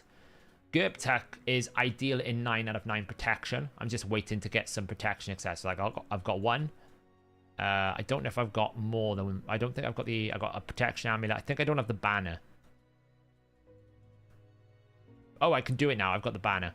So I'll put him in protection set now. Because I didn't have the banner until recently. So I've got everything I need to do this now because I got all the protection set. So I'll put him in 9 out of 9 protection. Why? Because he can place continuous heals. That's a 5% damage boost to Trender. So as long as I can stack up these continuous heals, it's a boost for damage. It's a 5% damage boost. And I'm using his block buffs. He's not even booked at the moment. Every poison I give is going to boost the damage by 7.5%. And Trender is also carrying the Stoke to Fury Mastery, which is boosting by another 12%. So I'm getting 22.5% plus 12% damage boost from the Gerp Tuck. Firal's a good substitution. Yeah, you can bring Firal. It's fine. Doesn't really matter. Firal will give you a Torment solution. Gerp Tuck will technically give you more damage because of the debuffs, technically. Gerp Tuck boost is permanent. Every hit you do with poisons on, you gain damage. What blessings should you pick for Duchess? I would suggest, like, you can go Life Harvest, probably. I'd suggest Life Harvest at 3. If you go to 3, Life Harvest is really good. Or you can go, if you want, Temporal Chains is not bad at 3. Polymorph is not really good for her until 6 because she doesn't have accuracy. So you don't put Polymorph on Duchess until 6. So it's Life Harvest or Temporal Chains. So, yeah, you can use both as well. The only thing is, who do you replace with Firal, right? Because you have, the way you set up the slot, right? You've got an attack booster, which is, this is Arbiter or Shuzhen. You've got 2 resets, which is Emic and Painkeeper. You've got a decreased defense and weaken. Like, this could be Lydia, for example. It doesn't have to be someone else. I don't need Lydia because I've got Shuzhen. But this could be Lydia instead of Venus. So it's like you really only have the one slot. So you can't really get a Firal and a Gerp Tuck together. It's very difficult to do because Firal is not going to reduce the skill cooldown. Right? Firal doesn't do that. He will give you this 20% bonus damage. Great. But he's not going to actually give you the skill reduction, which is what you need. So... actually, Kymar is worse, Nobo.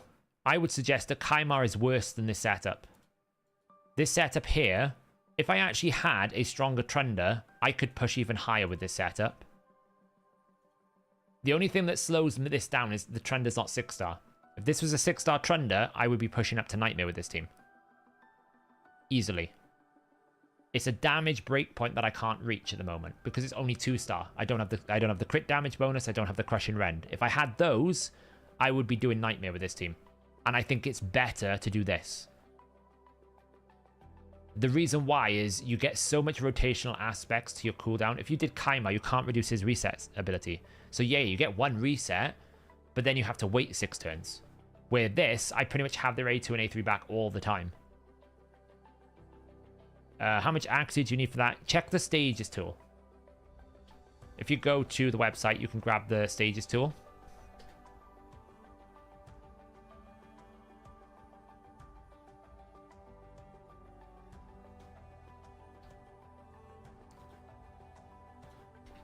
It'll be on there.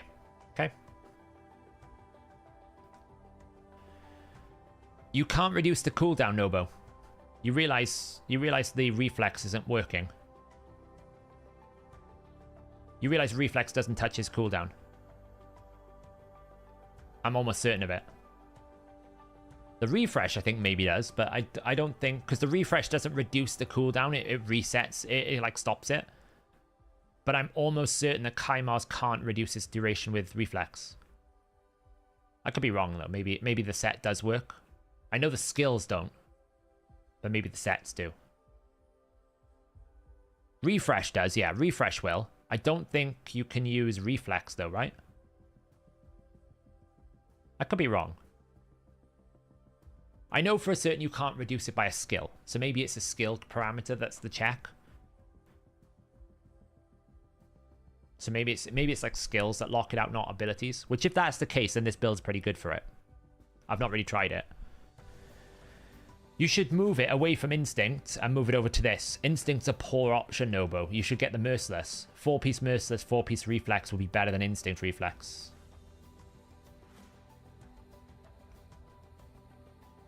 So I don't have a Kaimar, so I have no experience with it, so. But like you'll see, like just watch, I'll run it again, so you can see it. Just watch the MX above the MX head, right? Let me just do this. Watch what happens above the Emic head and the Painkeeper head.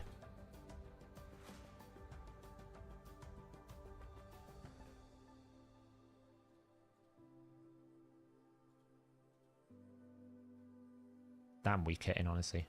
Ready? Watch this now. So we're going to use abilities for the first time.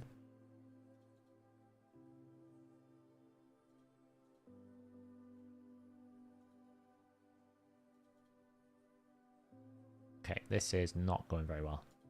When I go in for attack, refresh, decrease cooldown. I need to do this.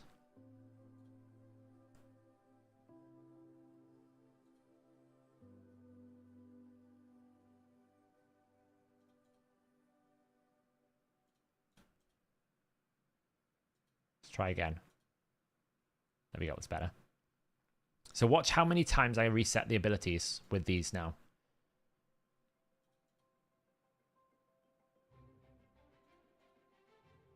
I'll slow it down when I get to them.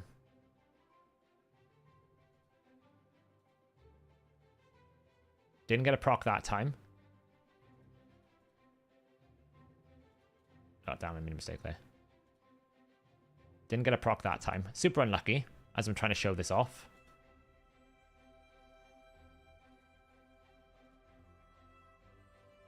Oh, didn't get it that time.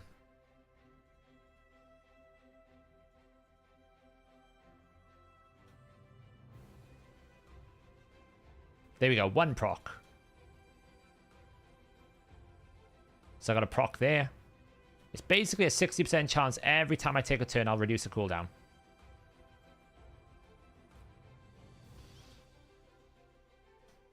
Just give it a turn.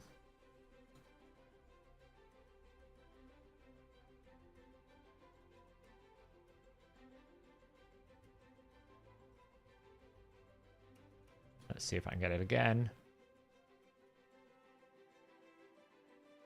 We're low rolling, which is always great to do. It's always when you want to show something off, you always a low roll, right? Reset. There we go. We've got another cooldown proc there.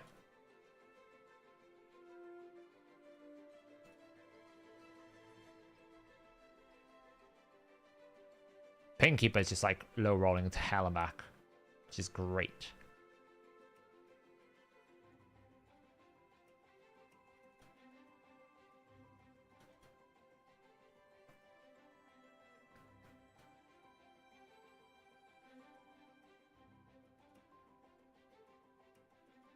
Reset. It's annoying, that cleanse.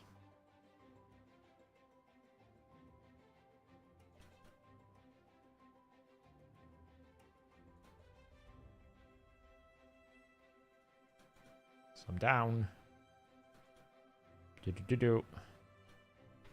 So every time I attack, I have a chance to proc it. Every time I start a turn, I have a chance to proc it. That's the way that it works.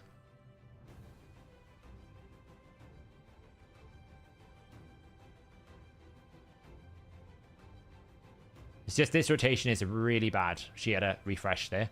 This rotation is really bad for Trender because a lot of the heads are weak. See, I had a start there. I had a reflex proc at the start. So what you find is because Emic is AoE resettable and Painkeeper's AoE resettable and the sets, you basically have an A2 or an A3 available pretty much every other turn. See, I got it available again.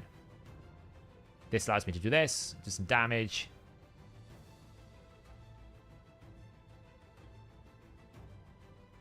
See, available, reset.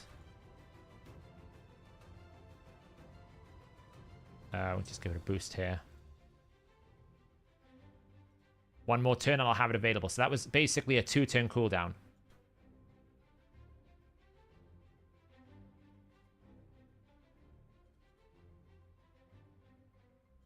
There you go. Back again. Reset. He actually got a refresh proc there. So he got a merciless proc.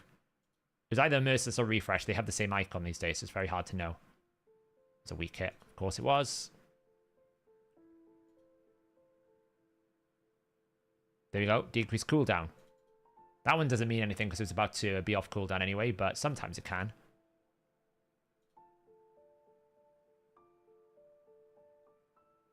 See? Back again. So that's why I like the set back. We actually had a double proc there. We had a reflex and a refresh. So you will always have really good uptime. And because they're AoE resetting, and I've also got a 6-star Painkeeper, which means every time Gerptuck buffs, I get 30% turn meter fill. You basically have this nice situation where it's like you're constantly resetting. Shugen's on a 3-turn cooldown. Venus is on like a, what is it, a 3-turn cooldown. So you get back to these things really, really quickly. The problem with White Dryad Nia is she's good, but she's single target. And that's the issue with her. Whereas these can do it AoE. You only lose 1 turn, but because everyone's quite low, it's good enough. So, what speed's the Painkeeper? So Painkeeper's getting a lot of speed. And the reason why is she's only 259 speed. But every single time she A1s, we get 10% fill. Every single time Gerptup goes, we get a 30% fill. So she's actually getting like 40% more speed pretty much all the time. So yeah. I'm doing it on mine anyway. If you notice, I'm resetting my trend pretty much every turn anyway. And I can force the Shugen to give her a turn when it's ready, so. Yeah, Nia with Yumiko is quite fine. Yumiko obviously is a big deal, is a game changer. So. It works really well.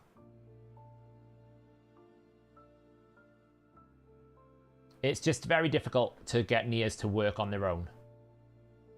Is Crushing Rend comparable to a 6-star against Flawless Execute? Is Crushing Rend comparable at 6-star? What do you mean by comparable? If you mean, is Flawless as good as Crushing Rend? No. It's not even on the same, like, galaxy. You have Yumiko, but you got rid of her. Interesting. I already have. There's a team available. It's on the channel.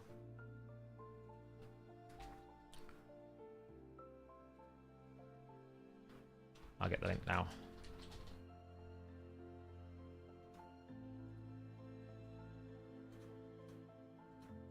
There you go. There's the video. Is Nekmothar better in a stun set? He's a pretty good stun set champion. Is he better? Well, it depends on the team. Okay, so you went auto with Emic. Yeah, I think Emic Painkeeper, the thing about it is, ideally you want double Emic. If you can get double Emic, it's the best. If not, Emic Painkeeper is pretty good because their AoE and their cooldowns are really low. Hey, Nick. Hey, Almighty, how's it going? Yeah, I don't think I'll be too much longer because I'm quite tired tonight, but we're just chatting over different things. 6-star Deliana Blessing for Hydra. If you want it for damage, Crushing Rend, but I would suggest Cruelty. Cruelty at 6-star because you get the full strength of it, so it's really good. And she AoEs all the time, so you're going to get good high value for it. The Kage, I quite like Brimstone, but you can go whatever you want, really. You could go Cruelty, you could go... Like, it depends if you're going to use her in other areas. I just like Phantom Touch for it. I like, sorry, Brimstone for it. It's really good. Well, this...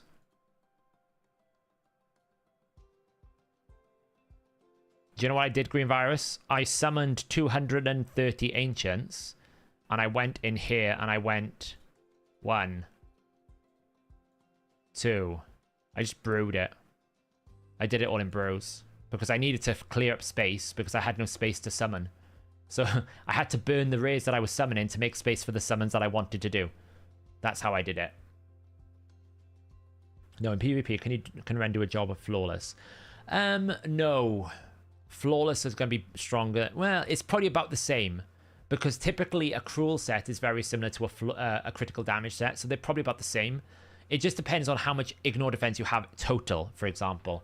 If you have a champion that you're at 94% crit rate, Ignore Defense, then Flawless is significantly more valuable. Then Rend is significantly more valuable than Flawless because you get into true damage. So if you can get yourself into the world of true damage, then it's different. You know, it's different then. By the way, we're cooking up a video. We are cooking up a video. It's in the works.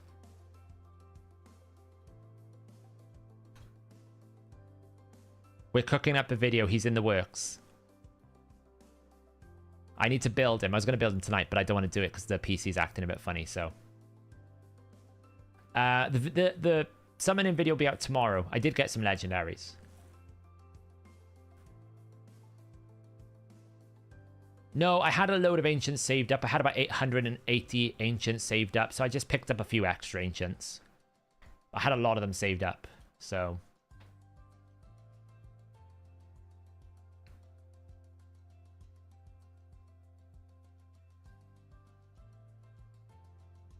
Would you put Helm Smash on Whisper without Ignore Defense gear and Crushing Rend?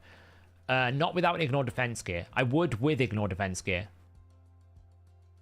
I think Whisper at 5-star Phantom Touch is probably fine to go Relentless War Master. And the moment you get 6-star, then you go into the Helm Smasher Ignore Defense sets. I will say my Ancient started off really rough, so... You pulled a Wall Master. Nice. No, I would, Stiko, I would highly suggest you put him in 6 Slayer. You need the Ignore Defense. If you don't put the Ignore Defense on him, you're never going to hit cap. You absolutely need the Ignore Defense. It's too much crit damage without the Ignore Defense. So... I absolutely think you need one of the Ignore Defense sets. You can go 4-piece Slayer with like a 4-piece Lethal, for example, but you need the Ignore Defense.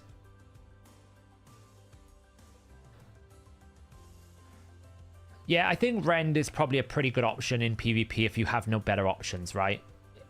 If you just have nothing better, then it's fine. It's not great, but it's not terrible. 4-star, 3-star Blessing.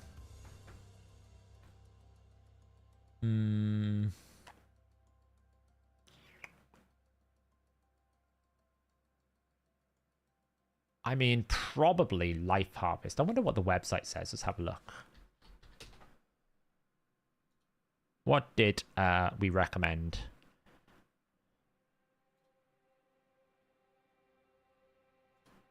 We've gone Heaven Cast for 1 to 4-star and Soul Reap for 5 to 6-star. So Heaven Cast is the recommendation. Probably that makes sense because we're in a buff meta still. So yeah, Heaven Cast. Night, Richie. Yeah, I'm going to be ending stream soon anyway. I'm pretty tired as well. How much crit damage does Authorian need? In Merciless, it's probably around 300 plus, Marcus. I think I looked at it in the spreadsheet that we've developed that me and, well, Dutchy did most of the work. I just came in and finished a lot of the technical stuff. When we looked at it, it's about 300% crit damage if you had the Ignore Defense. So, yeah, there's a Harrier video coming.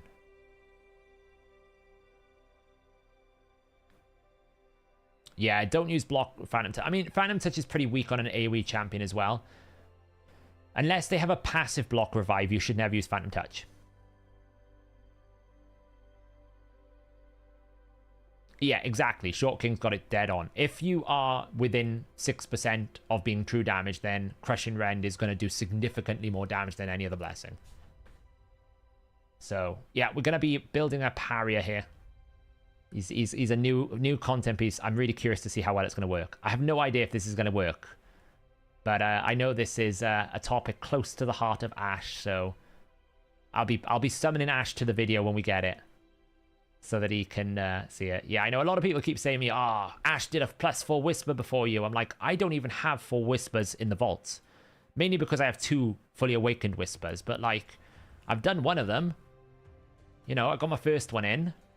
She's up to 7.8k. You know, we're getting there, but it's going to take me a minute. I got to summon them again. Like, I've only got, like, 25 voids. Like, I can summon one now. This will be a Whisper. You watch it. This will be a Whisper. Oh, it's not.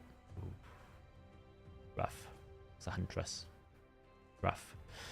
So. What's the game on Vlad's?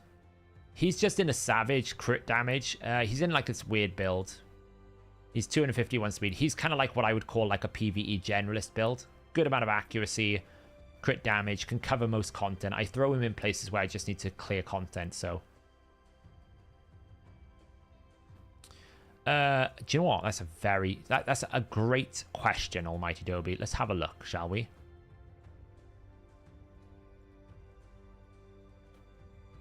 Let's get my Whisper. What do we got?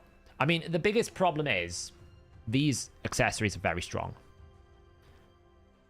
I've got a 29% attack plus 7%. I've got this. And I've got that. So it's kind of hard to replace these because, like, even just... I've got pieces. I lose so much stats. 500 attack. Off that one. If I bring a crit damage amulet... like, do I have an amulet? Let's find out.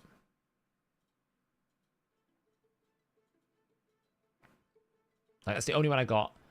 I lose 46% crit damage there. So that's why I haven't done it yet. Still waiting for one of those. And then the ring.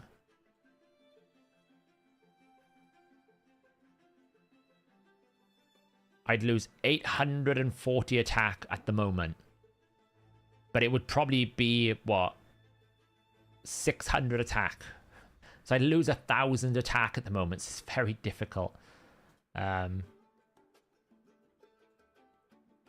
Like, the other Whisper's not in lethal. But I would ask, I'd try to get the extra turn. I mean, I'll recover some of it from having the speed and crit damage, but it's the attack volume. Like, these rings are godly. They are so godly. You're almost done with Doom Tower, Dungeon Divers, Champion Training. Nice. Yeah, I've done them all.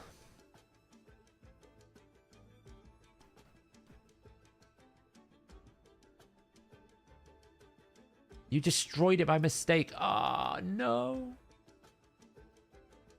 That hurts. Is it not worth it for the extra turn? Honestly, no.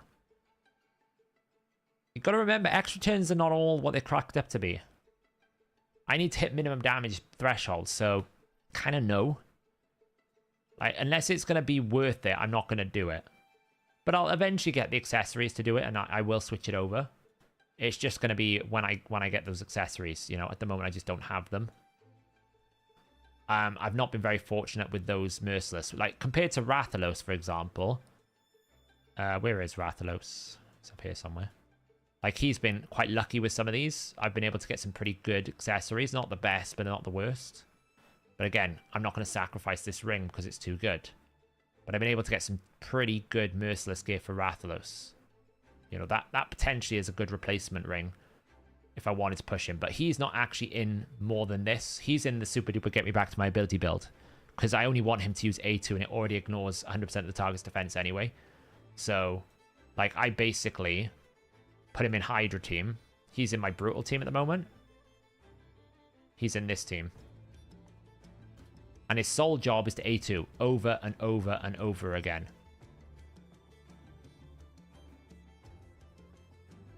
That's his only job.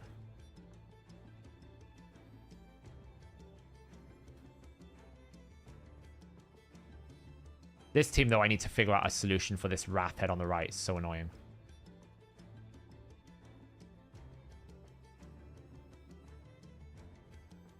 Let's kill you.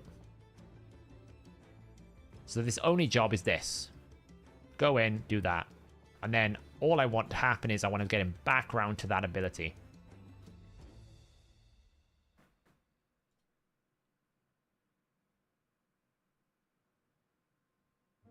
Okay, well, that was annoying. Let's do this. Yeah, we're not doing this one long. This one was awful the other day.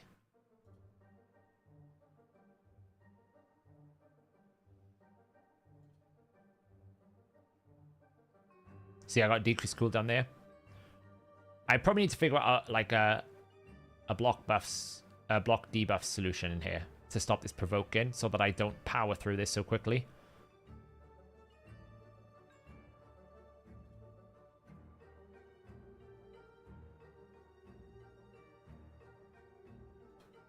And then we do this. Boom.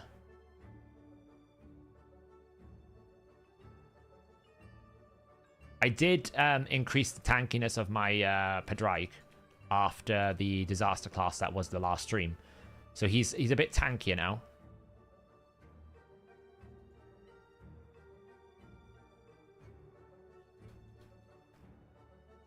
We'll use Kyoku for the burns.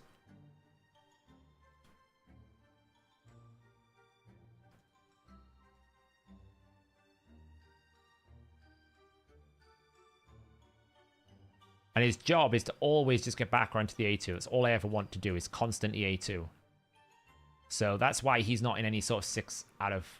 You know, he's not in 6-piece Merciless, because I'm not using his A3, because it will give me increased crit damage and he'll become the stun target, which I don't want.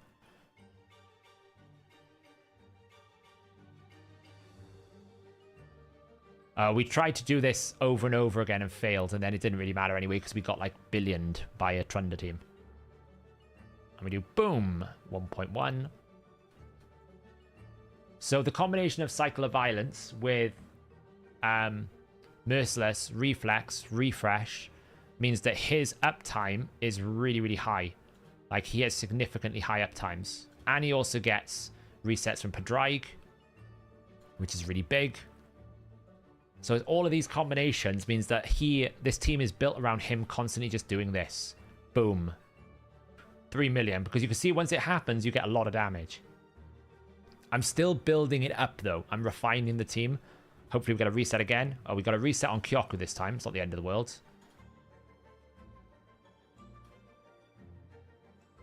Nice. That actually is great because we can get the burn off. See, we're back to this ability again. Might as well hit this still because of decreased defense. Try and get decreased defense out here.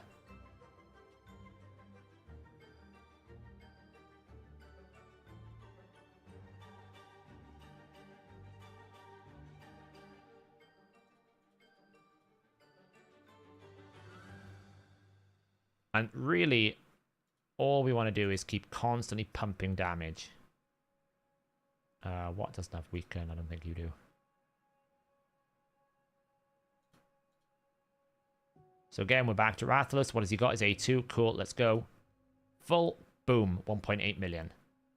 So that is all I want to do with him in this build. Is constantly just keep cycling his A2 over and over and over again. And the more I can do it, the stronger this team will become. 500k damage there. We've got a reset. Look, we can go again. Padraig just reset him. And because I'm not using his A3, it means I've always got that A2 available. I can just go again. Boom. So hopefully we kind of deal with some of the RNG a little bit. Because we hopefully deal with the RNG because we're getting the 200% more often on the A2 because we're using the A2 more often. That's kind of the concept of this team. I'm working on refining it, though, and just trying to get it better. Like, the Rathalos build is pretty much there. He's got a little bit more attack to come. I'm just holding it for missions.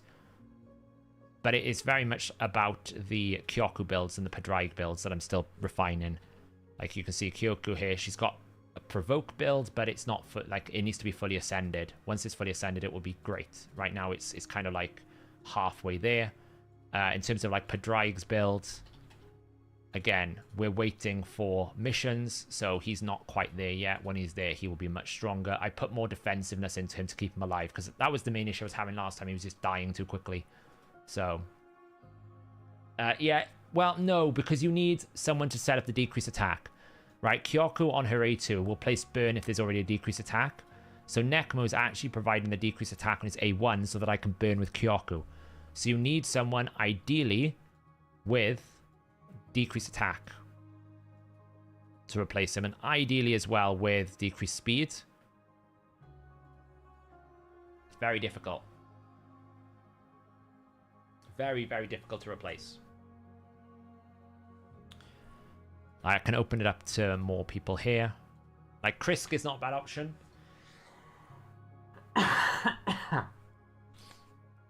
Like, Snick Track's not a bad option either. You will get an ally protection buff as well as the decreased speed and a decreased attack A1. But it's very difficult to... like, you need an AoE decreased attack. A regular one to make it work. You don't want to use Tomb Lord. So if you don't have decreased speed, you can find decreased speed elsewhere. Maybe you can find someone with an increased speed. Ukko is a pretty good option. But his A2 is a bit awful. Like, I could substitute Ukko in here. That's not a bad shout either. Or you just basically bring someone with a decreased attack, someone like an Artak. But you need someone to set up the Kyoku. The moment I get Carnage, by the way, I'm probably going to rebuild one of my teams and run a Carnage Riho team. I'm really looking forward to running a base version Carnage with Riho. It's going to be really great. Why not Val? Because I still need Leech. I still need increased speed. I still need decreased speed. Like, Necmo is doing so much. If I was to use Whisper, I would use Airstrid. Airstrid with Whisper is right. That's the real powerful combo. That's why I've done Airstrid's fusion. I just not summoned her because I don't need her right away. So she's just sitting here waiting. So, can I show Masters for Ogo? Yeah. She's support and War Master. I can move my chair. See, War Master. Standard support tree. Cantra's not bad. She's not reliable enough. Rathalos is in War Master. Because effectively he doesn't need Helm Smasher because his damage on the A2 is 100% ignore defense. So you might as well take War Master. You could take Flawless if you wanted to, but then you'd have to go over I prefer the counterattacks just to like power his way back to this 200% hit.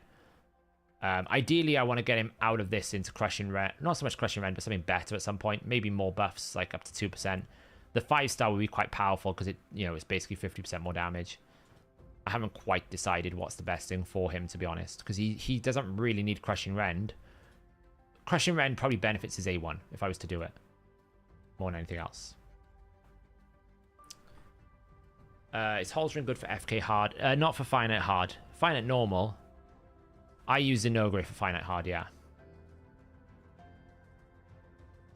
If you're using his A3 mark, yes, I agree. If you're using his A3, I would use Helm Smasher. Because then you've got 66% of your attacks are not ignoring defense. 100%. But for me, I don't use the A3 on Hydra, so if I went the War Master route. This is my finite team. I use Zinogre. Zinogre is key to it. My team actually is pretty fast now. It's like 2 minutes.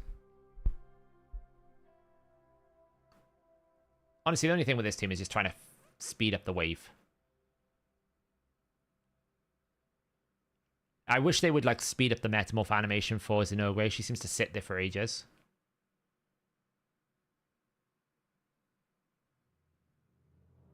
Yes, 100% Renegade. If you're using all of his abilities, then it's a completely different build. You go full ignore defense, Helm Smasher, and try to get as much damage on his A3 and his A1. But if you use his A3, you need to have a increased crit damage buff, like a Mikage. Otherwise, you can't use it because you'll have a buff differential, and he'll become the Mischief Head, and you don't have the resist, so... Yeah, exactly, Mark. It makes sense. 6-star Kyoku. I use Lightning Cage just so that she's always the mischief target. If you've got her at 6-star, you could use a Brimstone. Very strong. You could use Cruelty if you wanted to. Definitely some like Cruelty Brimstone or even Crushing Rend. Kyoku actually does quite a lot of damage. Yeah, Kyoku does a lot of damage. So if you get a Crushing Rend on Kyoku, you could build it for full damage in Hydra. It would be really strong. Mythical gear from Dungeons is a joke. It's terrible. Every so often I'll get a piece, but most of my mythical gear is lethal gear that I've crafted. Boom. This team is now pretty reliable. I think the only time it fails is if I 3% the decrease speed and I 3% the decrease attack. Which is, yeah, it's very low possibility that that's going to happen. Like here, if I don't get the decrease attack and I don't get the decrease speed, then I can fail. Otherwise, this is pretty much done. Especially if that procs like that.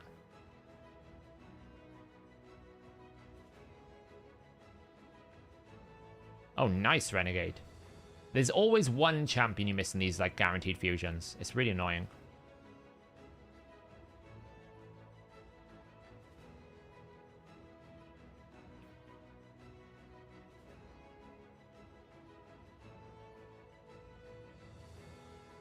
And we're done. Execute.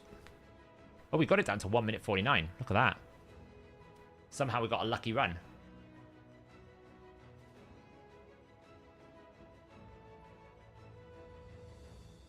This team is... I'm really happy with this team. So we got Zenogre's at 301. Mikage's at 293. Neldo's at 304. Farrakhan's at 298. And Newt is at 323. But I've got more area bonus speed to come. Why did I lock Newt's A3? I made him open with Blessed Bash so that I get 2 to 3 A1s on the turn meter when the shield is down to get control of the fight, and then I allow him to finish with Blessed Bash mark. So by opening with Blessed Bash with the shield on, I essentially make it so that this sits on its cooldown for 4 turns, so that I can actually do just lots of Dwarven Mites, but still have the advantage of this so that I cut 30 seconds off. That's the way that I do it. Neldo can be Creodon. It doesn't have to be Neldo. Neldo's a decreased speed and a freeze champ. If it has decreased speed and it has freeze, it can come in Neldo's spot. Absolutely fine. Like your Carl, for example, is a great replacement for Neldo. Works absolutely fine. I just prefer Neldo over everything else.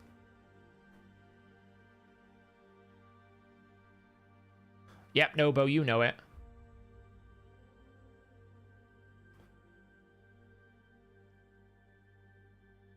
Yeah, I wanted to enable it, but you just need a couple of Dwarven Mites to get it really under control. Like, that's what I tend to find with this, is you just need a couple of Dwarven Mites before you want to let him use his Blessed Bash, and you can't control that, so I just basically let him... I always tell him to open with it.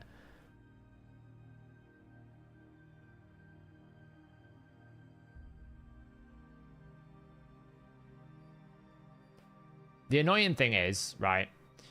I reported this to the mods that the AI didn't make much sense for mythical champions because I can tell it that I want to metamorph as an opener, but then I can't tell it that I want to use the A2 on the alternate form as an opener, even though I can. I can tell it in the actual thing, but it never works. Because what I don't want Mikage to do is to get to this wave and not have her stun. I want her to have her stun here. And often you can get some bad RNG and you don't get it.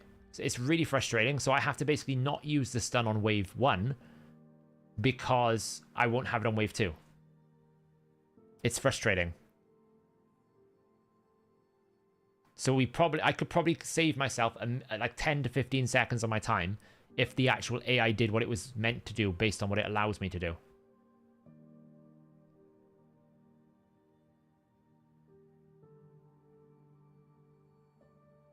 She's in lethal. She's in full ignored events. Yeah, the metamorph animations are painful.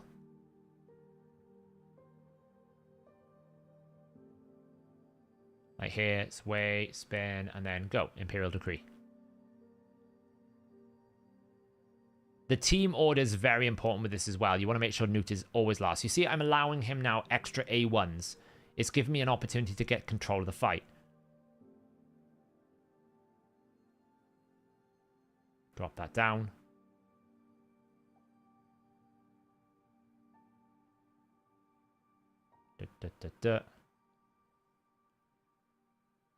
Beat down.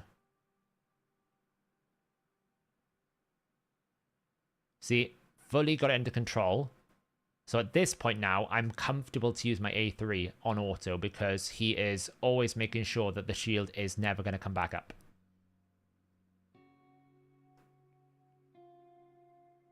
And if we get lucky and we get some procs on Farrakhan's build, then we often can basically get round to the A2. This took longer because we didn't land the decreased defense on Farrakhan. Oof, look at that. Executed by Neldo.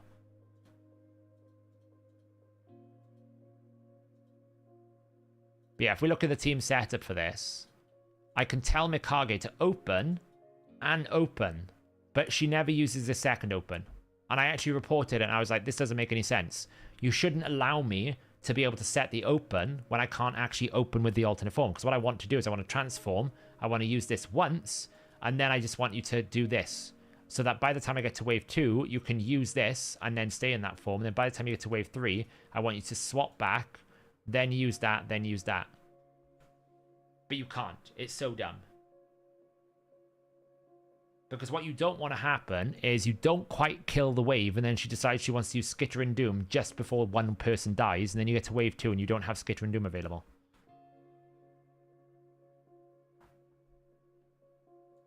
Newt's got 330 bill.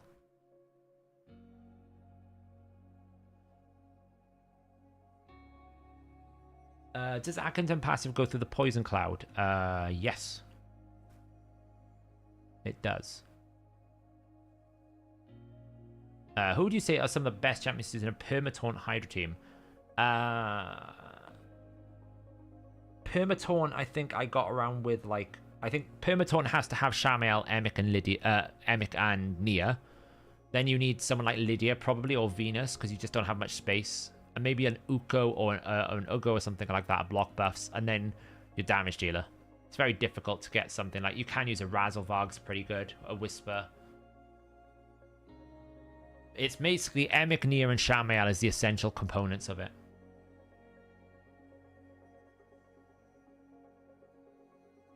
Nope, doesn't work, G-Man.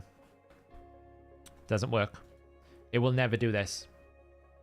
The moment you take an action, opener is disabled. So they shouldn't allow you to be able to set 2 open flags, basically. Oh, nice. You got a 6-star soul. Yeah, I mean, the nice thing, Mark, is I'd love the Crushing Rend, but at 5-star, it's a guaranteed Phantom Touch anyway. So... I love Holstring, though. I think Holstring's really good for a lot of content areas. He'll be very good in lots of places, even if he can't necessarily freeze. Like, if he's compatible in Sintranos Fire Knight, remember that he still hits multiple times, like 2 times, 3 times, 4 times, and does a lot of damage. He's better than Krutraxa for damage. So if Krutraxa's good, he's good. So don't hate on Holstring. He's actually really good. Night Darth, I wish I had him, but I don't. So... have you tried make setting her meta as opener, just set her second form opener? No, doesn't work. I actually had it confirmed. They said it's working as intended, but you're not able to set 2 openers even though you are. It's really annoying.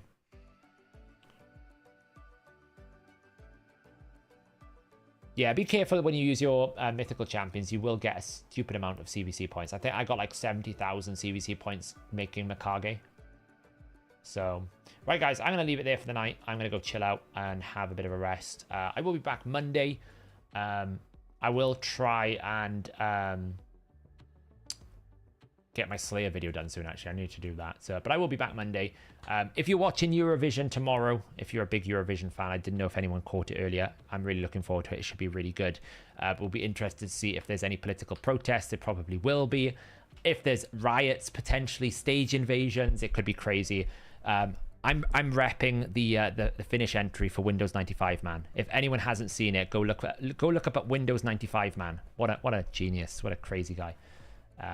It's kind of gonna be fun. So that is my activity tomorrow. I'm going over to my mum's house. We're gonna watch Eurovision. It's going to be great. It's a family tradition. We watch it every year.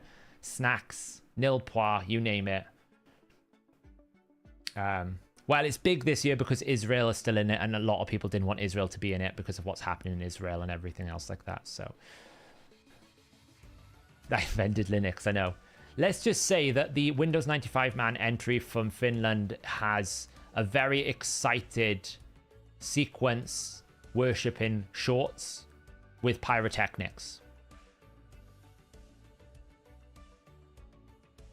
Shorts with pyrotechnics, Windows 95 Man, Finland, Eurovision. It doesn't get much better. It really doesn't. And Ireland is a bit creepy, I've been told. I haven't seen all of them, but it looks really fun. So I'm all in for the Finnish one. That's the one I'm kind of like voting for. I actually don't know who's going to win it this year, so it'll be interesting to see. But yeah. Anyway, guys, thanks for watching. I'll catch you in the next stream.